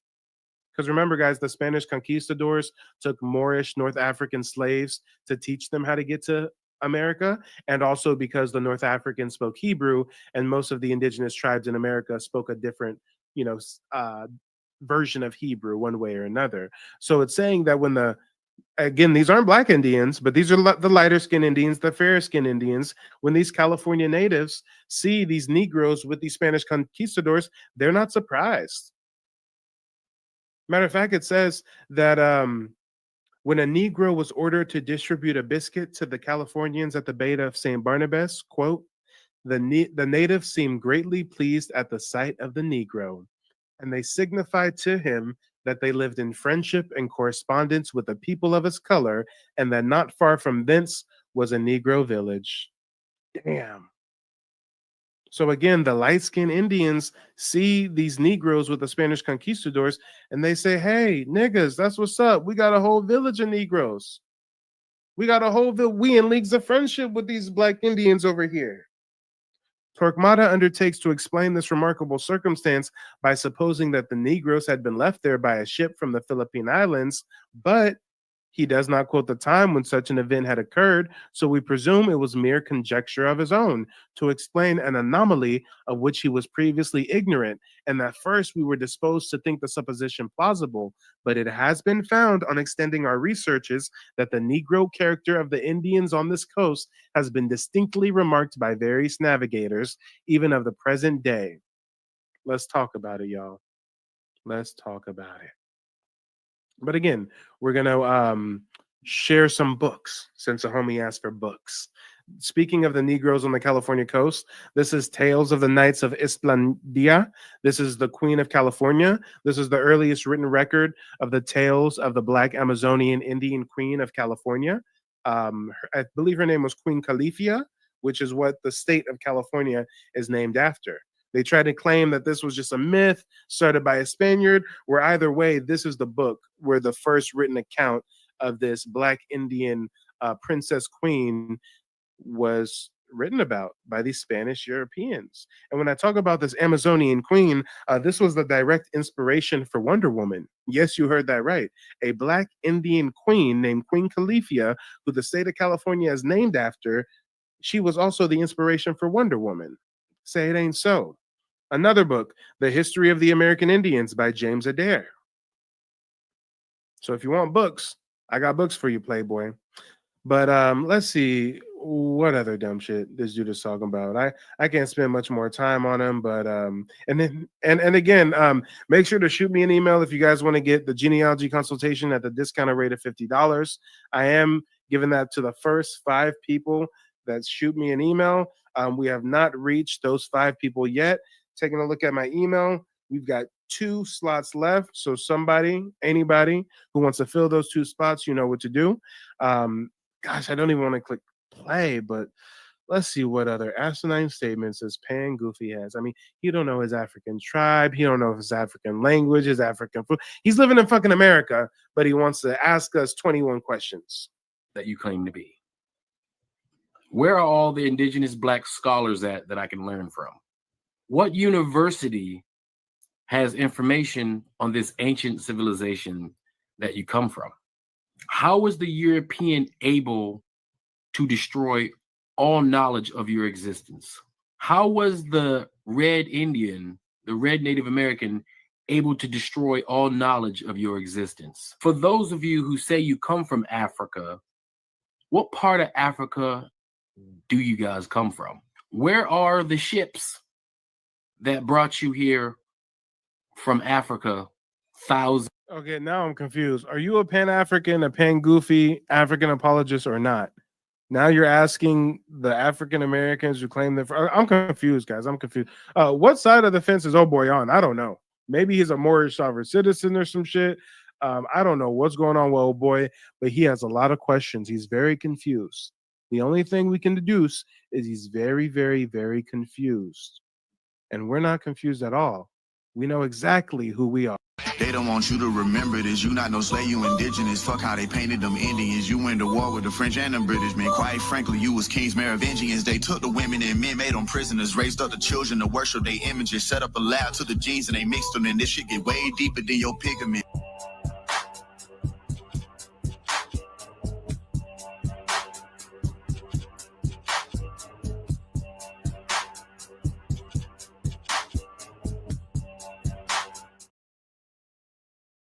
%40 of the African slaves went to Brazil alone. 40% went to Brazil.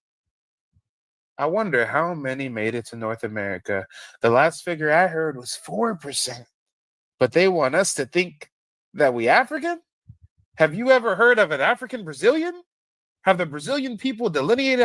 Has there been an ethnogenesis in the country of Brazil? Do they acknowledge their Afro roots to an extent, but recognize they're their own distinct culture and people, or do they regard themselves as Africans instead of Brazilians? Arrived in Brazil in the early 16th century, and the slave trade continued until it was officially abolished in 1888. The enslaved Africans in Brazil were primarily used in the production of sugar, coffee, and gold. The harsh conditions and brutal treatment led to a high mortality rate among the enslaved population. Many slaves resisted their captors through revolts, the formation of maroon communities, and the preservation of their cultural traditions. The legacy of the African slave trade in Brazil is evident in the country's diverse population, which includes a large Afro-Brazilian community. Elements of African culture, such as religion, music, and cuisine, have also left a lasting impact on Brazilian society. Damn, in North America, is there a long-lasting impact of African culture, African ceremony, African cuisine? Guys, are we over here in North America eating fufu and jollof rice, or are they doing that in Brazil? Because that's where most of the African slaves got shipped to, y'all. Come on. We don't see this same kind of culture upheld in North America. I wonder why.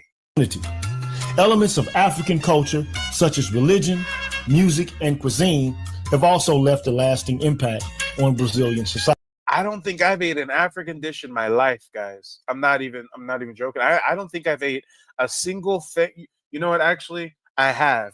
There was some times that I got hungry and I would eat air.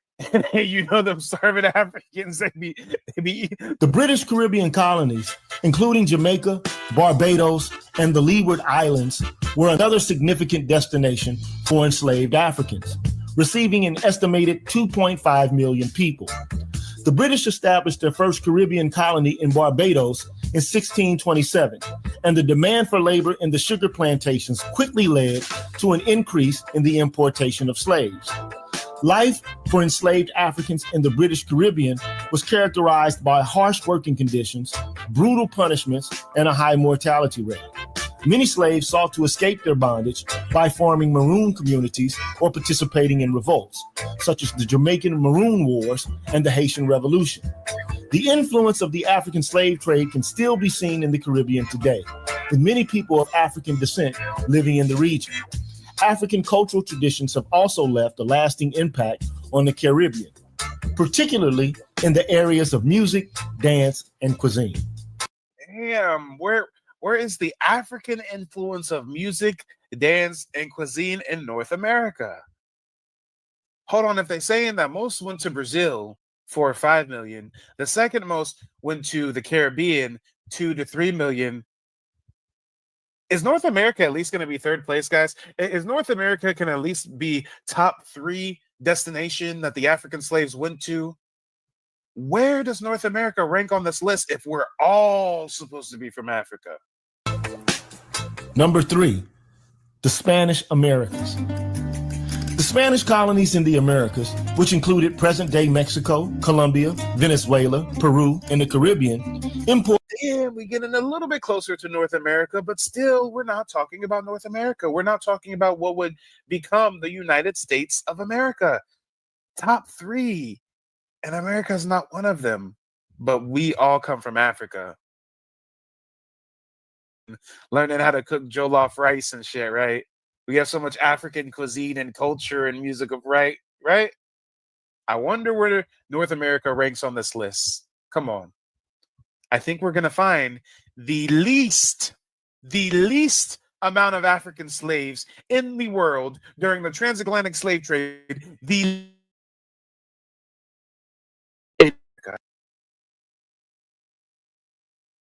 Elements of African culture have been woven into the fabric of Caribbean societies, particularly in the areas of music, dance, and religion.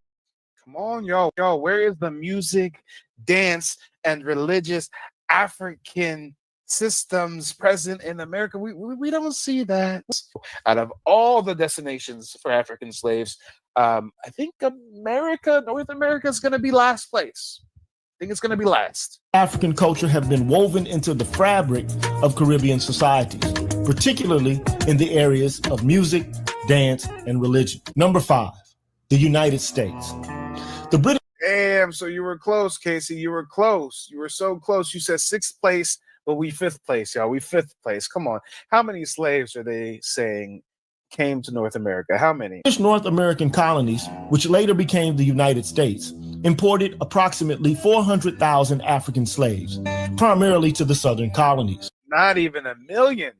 400,000. They say 400,000. How does 400,000 turn in? Hold on. I gotta look it up. What is the population? Black American population. We have to understand that 25% is not going to be foundational, right? 25% is tethers, but it says in 2022, so 2 years ago, there was 49 million Black Americans. So you're telling me that 400,000 people produced 47 million people over the somebody help me with the math. Somebody help me with the math. The math ain't mathing. Somebody please help me with this math. These 400,000 are supposed to produce 47 million in 300 years, 400 years or so? Hold on real quick. Let's say playing devil's advocate, right? Let's say each and every slave was a woman. Let's say every single slave was a woman being able to bear a child. And let's say every 400,000 female slave had an immaculate conception, right? And had 5 babies each, right? That would still only be 2 million. So even if all 400,000 were women slaves and all of them had 5 babies each, and those babies were to have 5 babies, the math just isn't mathing. The math, out of all that 400,000, not all of them are women. Not all of them bore children. Out of the children that were born, not all of them made it. A lot of them died off. Come on. Mark says, I know the number was low, but not that low. This just don't make sense. How does 400,000 people create 47.9 million people? And Charlie says only about 100,000 were women. So yeah, this ain't really making no sense.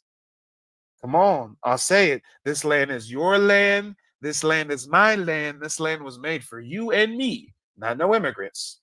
For you and me. The least amount of slaves came to the United States, only 400,000. But modern day, we've got 47.9. We got damn near 50 million Black folks in America present day. And only 25% of them are immigrants. So come on. Colonies relied heavily on the labor of enslaved Africans to produce crops such as tobacco, rice, and cotton. The treatment of slaves in the United States varied by region, but it was generally characterized by brutality, forced labor, and the dehumanization of enslaved individuals. Many slaves sought to resist their bondage through escapes, revolts, and the formation of maroon communities. The legacy of the African slave trade in the United States is still felt today, particularly in the country's racial and social dynamics. The African American community has made significant contributions to American culture, particularly in the areas of music, literature, and civil rights activism. In conclusion, the transatlantic slave trade was a tragic and inhumane period in. Hey, I like how he just segued. In conclusion, hold on, brother. Every other of those 4 places you listed, you said that there was such a rich African culture of cuisine and dance and music. Notice how he didn't say that shit about America. But notice how he did say we've had such historical achievements in literature and writing and civil rights. We are different. We are foundational. We are aboriginal. Men lie, women lie. Numbers don't. Yeah, the math ain't mathin'. The math ain't mathin'. And we've already compared. Brazil, they say, had like 4 million slaves. Hold on.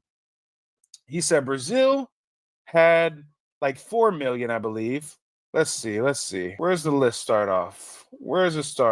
Here we go. Number 1, Brazil. The Portuguese colony of Brazil was the largest importer of African slaves during the transatlantic slave trade, receiving around 4 to 5 million enslaved Africans, which 4 to 5 million went to Brazil. How many went to the Caribbean?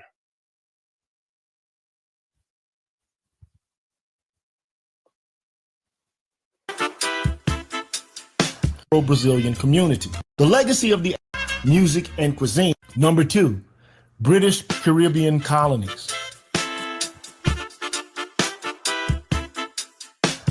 The British Caribbean colonies, including Jamaica, Barbados, and the Leeward Islands, were another significant destination for enslaved Africans, receiving an estimated 2.5 million people.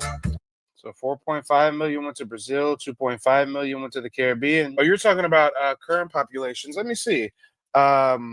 Brazil current Black population. Currently, it says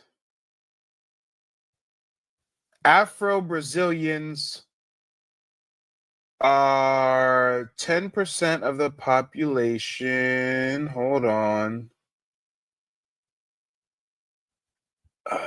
White Brazilians are 47%. Black is 10%. So Black is 20 million.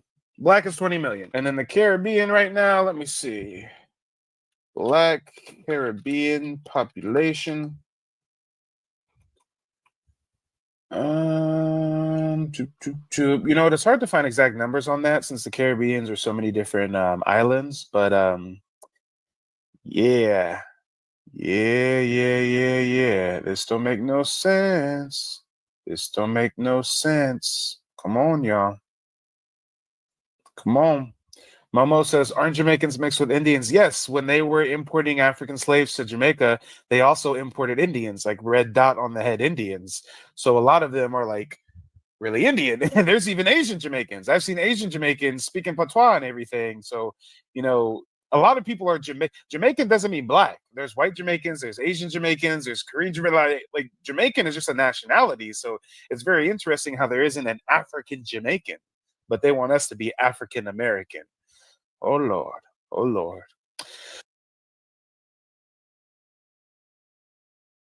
Slavery, but few discuss paper genocide. We did not all come from Africa, and most of us have Aboriginal roots that were stripped away due to reclassification and miseducation. As a Native Black American and a member of the Muskogee Creek Nation, I understand the importance of tracing your lineage. If you want to learn how to trace your genealogy and apply for tribal citizenship, send an email to mike@keymediapro.com to schedule a consultation. I am not a slave, I was born to slide, I am not afraid. Hop about a K, oh yeah, free to God, they went out of state. I'm a child of God, I do not belong to the United States. For Black History, tell Uncle Sam he can catch a fade. I went to hell, I mean school, graduated at the top of my class. Still never thought I was over my peers. We did that time together, 12 years. think that's a movie, I think that it is. They won't control me, I'm really a member. I traveled that road, I came back with the jewels for 'em. When I pull up, they peep how the roof gone. We some dog killers, won't chew bones. Know we all spit 'em, we supreme. Somewhere I read a nigga had a dream.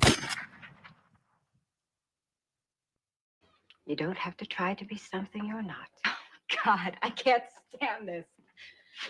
Trying to be something I'm not? Trying to be proud of my African heritage? That's being something I'm not, then fine. My grandmother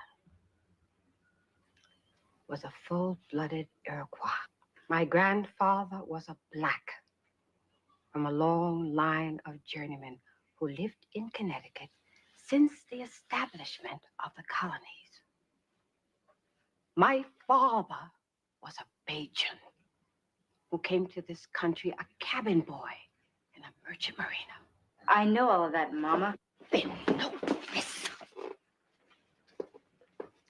I am alive because of the blood of a people who never scraped or begged or apologized for what they were. They asked only one thing of this world: to be allowed to be. I gave you my grandmother's name, a woman who bore 9 children and educated them all. Who held off 6 white men with a shotgun when they tried to drag one of her sons off to jail for not knowing his place. And you had to reach into an African dictionary to find a name that would make you proud.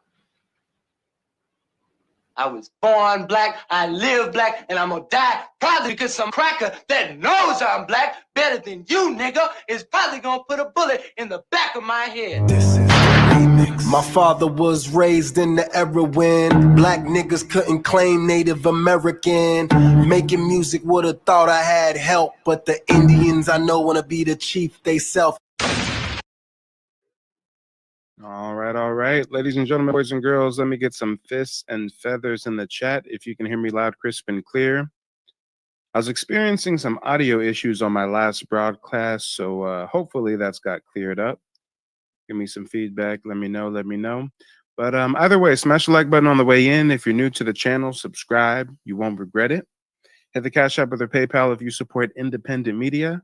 And let's get on with the content. Today, we're going to be taking a look at Native Black Americans here before Columbus. We're going to be hearing from a historian. What is his name again?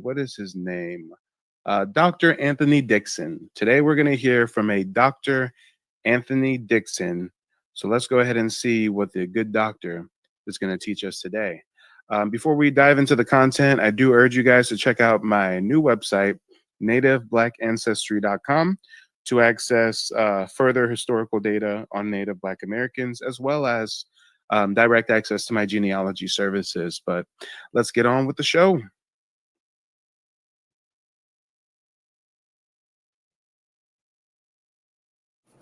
All right, this time I'm going to take a few minutes to talk about a Florida topic, but it's important in understanding the relationship between Blacks and Native Americans. And so I'm going to take a few minutes to discuss the Seminole Nation and the Seminole Native Americans and their relationship to the Florida Maroons. When we talk about first Florida Maroons, we're talking about individuals who escaped servitude and escaped enslavement from the English colonies, particularly the Carolinas, and created the first Underground Railroad. And that Underground Railroad went southward into what was then called La Florida, which of course... Hold on, let's get into it. We've all heard of the Underground Railroad, but I didn't realize that the first Underground Railroad was built by Black Indians in the South. I have heard of the Seminoles, Seminole, Runaway. I have heard about the Seminole Wars, where they went into armed combat against Andrew Jackson and the United States government, protesting slavery as well as Indian removal to Oklahoma. But I didn't realize that they had started the first Underground Railroad. Was Spanish territory.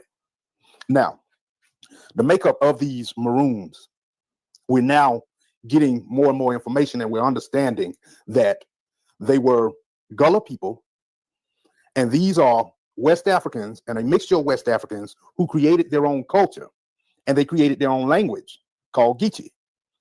And so it was a mixture again of West Africans, and then the language was a mixture of West African languages, which included plantation English dialect. And that was the basis of Geechee. Now, there are also indigenous melanated people or indigenous blacks. So here he's differentiating the two groups. Again, the transatlantic slave trade is not a conspiracy. Africans really did capture their fellow African and sell them into slavery to Europeans who then trafficked them around the world. That really did happen. But less than 4% of those African slaves actually came to what we now know as America or the United States. 4%, less than 4%. So there were some West African slaves who did come to the colonies, who did find their way in the South, but they were the extreme minority. And us Black Indians who were here and indigenous here since time immemorial, we took in these West Africans. We let them flee the plantation and run to our tribal land. We adopted them into our tribe and allowed them to join in on the fight. So again, we acknowledge that some Black Americans, very few of us, do have a very distant African lineage, but the vast majority of Black Americans have Aboriginal roots with no African heritage at all. These are blacks who were in America before Europeans came to America. Now, what we understand is these people were all, and these two groups of blacks were all enslaved in English plantation society. And again, they escaped and they came down into La Florida. Now, when they came into La Florida, they began to create their own communities and they began to eke out their own existence. And in doing so, we now call them the Florida Maroons. Now, what also happens is because plantation society begins to encroach upon or begin to take over Native American Indian lands, they are now coming southward into La Florida as well. And so in the late 1600s, the Spanish saw this as an opportunity to weaken plantation society for the English. And so they put out an edict in 1693 and said any enslaved individual that escapes and comes down in La Florida can live free. And so that kind of further established the first Underground Railroad. And so the Native Americans were a homogenous group of Native Americans that we consider today, and we look at and consider today, but also they included these indigenous blacks. And so when they come down into La Florida, in a short period in the early 1700s, a problem occurs between a larger Native American group to which the English call the Creeks. And they split over the issue of slavery. Yep. And that is my tribe, the Muskogee Creek Nation. There was the Upper Creeks and the Lower Creeks. Some Creeks wanted to get down with the white folks and run plantations and have slaves. And some Creeks was like, nah, we ain't vibing with that. Some Creeks abandoned the Creek Nation and fled to Florida, joined in on the fight against the U.S. government, and they amalgamated into the Seminole tribe. So there's a rich, rich history there. And so the Northern Creeks pushed their way down into La Florida. And when they mixed with these smaller bands and these smaller tribes, they became this homogenous group called the Seminoles. And so the Seminoles, who were living as indigenous people, whether they were Black or Native American, had their villages. And then you had the blacks, who are the Florida Maroons, who were coming directly from English plantation society. And so what happens is we start seeing a mixture of culture, and they began in time to intermingle. Now, what we find is the Geechee language develops into a different language, which incorporates Native American words. And so when this happens, we see that the cultural mixture begins to get even deeper. And so as they are trying to fight off the encroachment of the English, as the English began to continue to get land, and they push and get the Spanish to cede over Florida in the early 1800s, all types of dynamics change. Now, within the dynamics, though, it's important to understand that you had rules. Native American culture resided and relied upon the matrilineal line. So if your mother was a Native American, or she was within Native American culture, then the child was considered in Native American culture because they belonged to a clan. And the only way you can belong to a clan is through the matrilineal line. Now, for those who had a father that was Native American, but a mother who was black, whether she was Gullah or simply considered a Florida Maroon, they resided in the Florida Maroon villages. And so in time, we see the Florida Maroons and the Seminole culture, the Native American culture, coming together because they needed each other in order to survive. And this is what most people don't realize. We hear about tribes like the Creek and the Choctaw and the this and the that, and we come up with a certain idea of what we think of as a tribe. Well, when you look at my quote unquote tribe, the Muskogee Creek Nation, we were never a classical tribe like you would think. The Creek Nation is an amalgamation of 50 different clans. 50 different clans come together and become this tribe that we now call the Creek Nation. When you look at something like the Seminoles, you think of the Seminoles as a completely separate tribe. No, some Creek Indians joined the Seminoles. Some Gullah Geechee West African slaves joined the Seminoles. You find that it wasn't this always such a pure tribe or nation. It's really just a band of misfits, if you will, a gang of people. We may adopt you, we may adopt you, you rocking with us, you rolling with us now, but these are different clans, which also is the reason why, if you notice, Black Americans, especially us nerds out there, what do we really rock with?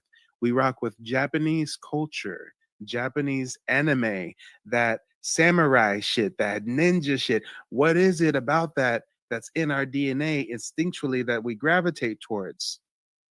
The feudal society, the different confederacies and clans and feuds, that's how we lived. It was this clan versus that clan, and these 10 clans might form a confederacy and a large group, and this was always clan against clan. Aspects, and we can get into that on a different segment. But the key to understanding the difference between the Florida Maroons and the Seminoles that belonged in Seminole society was through that matrilineal line. Now, after the first Seminole War, and there were 3 wars now, but after the first Seminole War, they go into a deeper relationship, and they actually solidified their relationship and put more patterns and more, not really patterns, but more rules and how they would be engaged and how they would survive together. And so at that point, after the first Seminole War, we stopped calling them Florida Maroons, and we simply collectively called them Black Seminoles. But within the Seminole Nation, there was clear distinction. And that clear distinction was based, again, on your matrilineal line and whether or not you belong to a clan. And so names changed, and the English put their names on certain things, and all of this, certain people rather, and all of these different things changed. And you go through freedman and terms like Seminole freedman and Black Seminole. But collectively, once they go out west, they are all called Black Seminoles.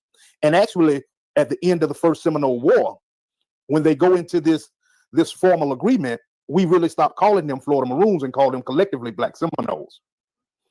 And so we have to understand that regardless of the different name and name changes and what the government and plantation society call these people as opposed to what they call themselves, when we look at just the people, then we can understand better this relationship. And another thing that I actually shed light on during my one-on-one genealogy consultations is the reclassification and the way that they subvert our history.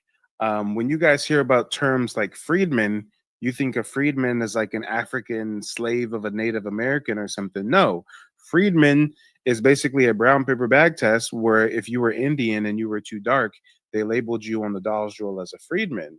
There's these rumors that we hear about Black Indians, or excuse me, Black folks being enslaved by Indians. And, you know, people say, oh, if you say you're Black and you're Indian, your ancestors were really just enslaved by the tribe. This is propaganda put out by our colonizer.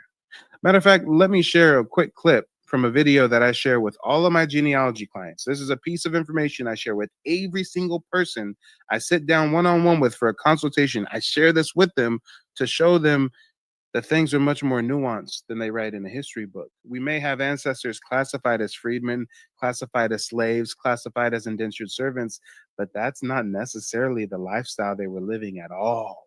Let's go ahead and take a look at the slaves, the black slaves that the Seminole tribe allegedly had.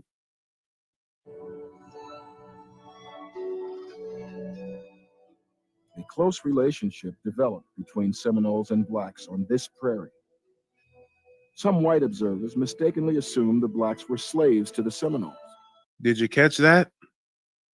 Some white observers mistakenly assumed that the blacks were slaves of the Seminoles. Hold on. I see the beautiful sister right there. It's a Ty Dash, right? Ty Dash. It's like we see Ty Dash in a group of people, and Ty Dash is the darker skinned person. The other people are a bit more light skinned than her. So we're gonna say, hey Ty, you're the other people's slave. Yeah. She's the darkest one in the group, so she's the other people's slave. Why? Is it because they're beating her or subjugating her or making her do harsh labor? No, because she's the darker one in the group. Yeah, that makes sense. That tracks. So to this day, they put out these stories of the 5 civilized tribes having slaves, and some tribes did have black folks in their stewardship classified as slaves. But when you look into the history, they was not treating them like slaves. It was a far cry from what we think of as slavery. And with certain tribes like the Seminole Nation, they never had slaves. They went to war against the U.S. government, protesting slavery and Indian removal. But listen to how the white observer is going to mistakenly assume some shit. How you assume somebody's a slave based on their skin color?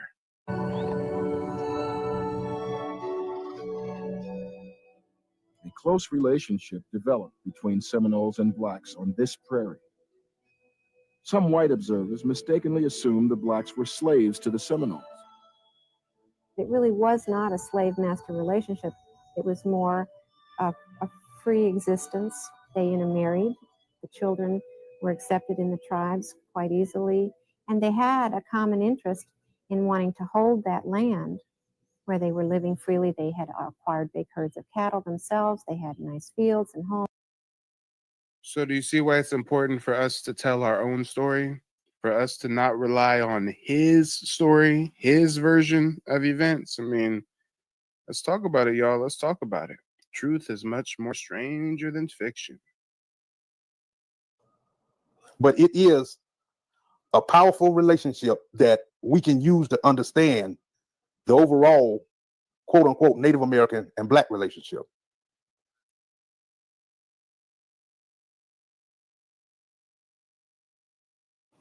I want to take just a few minutes to talk about someone who should be far more in the annals of history and studied and actually popularized more than he is.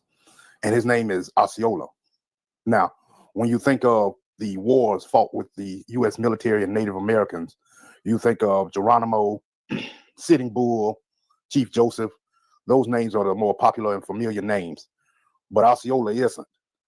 Even though the war with the Seminole Nation, the Second Seminole War rather, lasted 7 years, which was the longest, deadliest, and costliest war the government fought.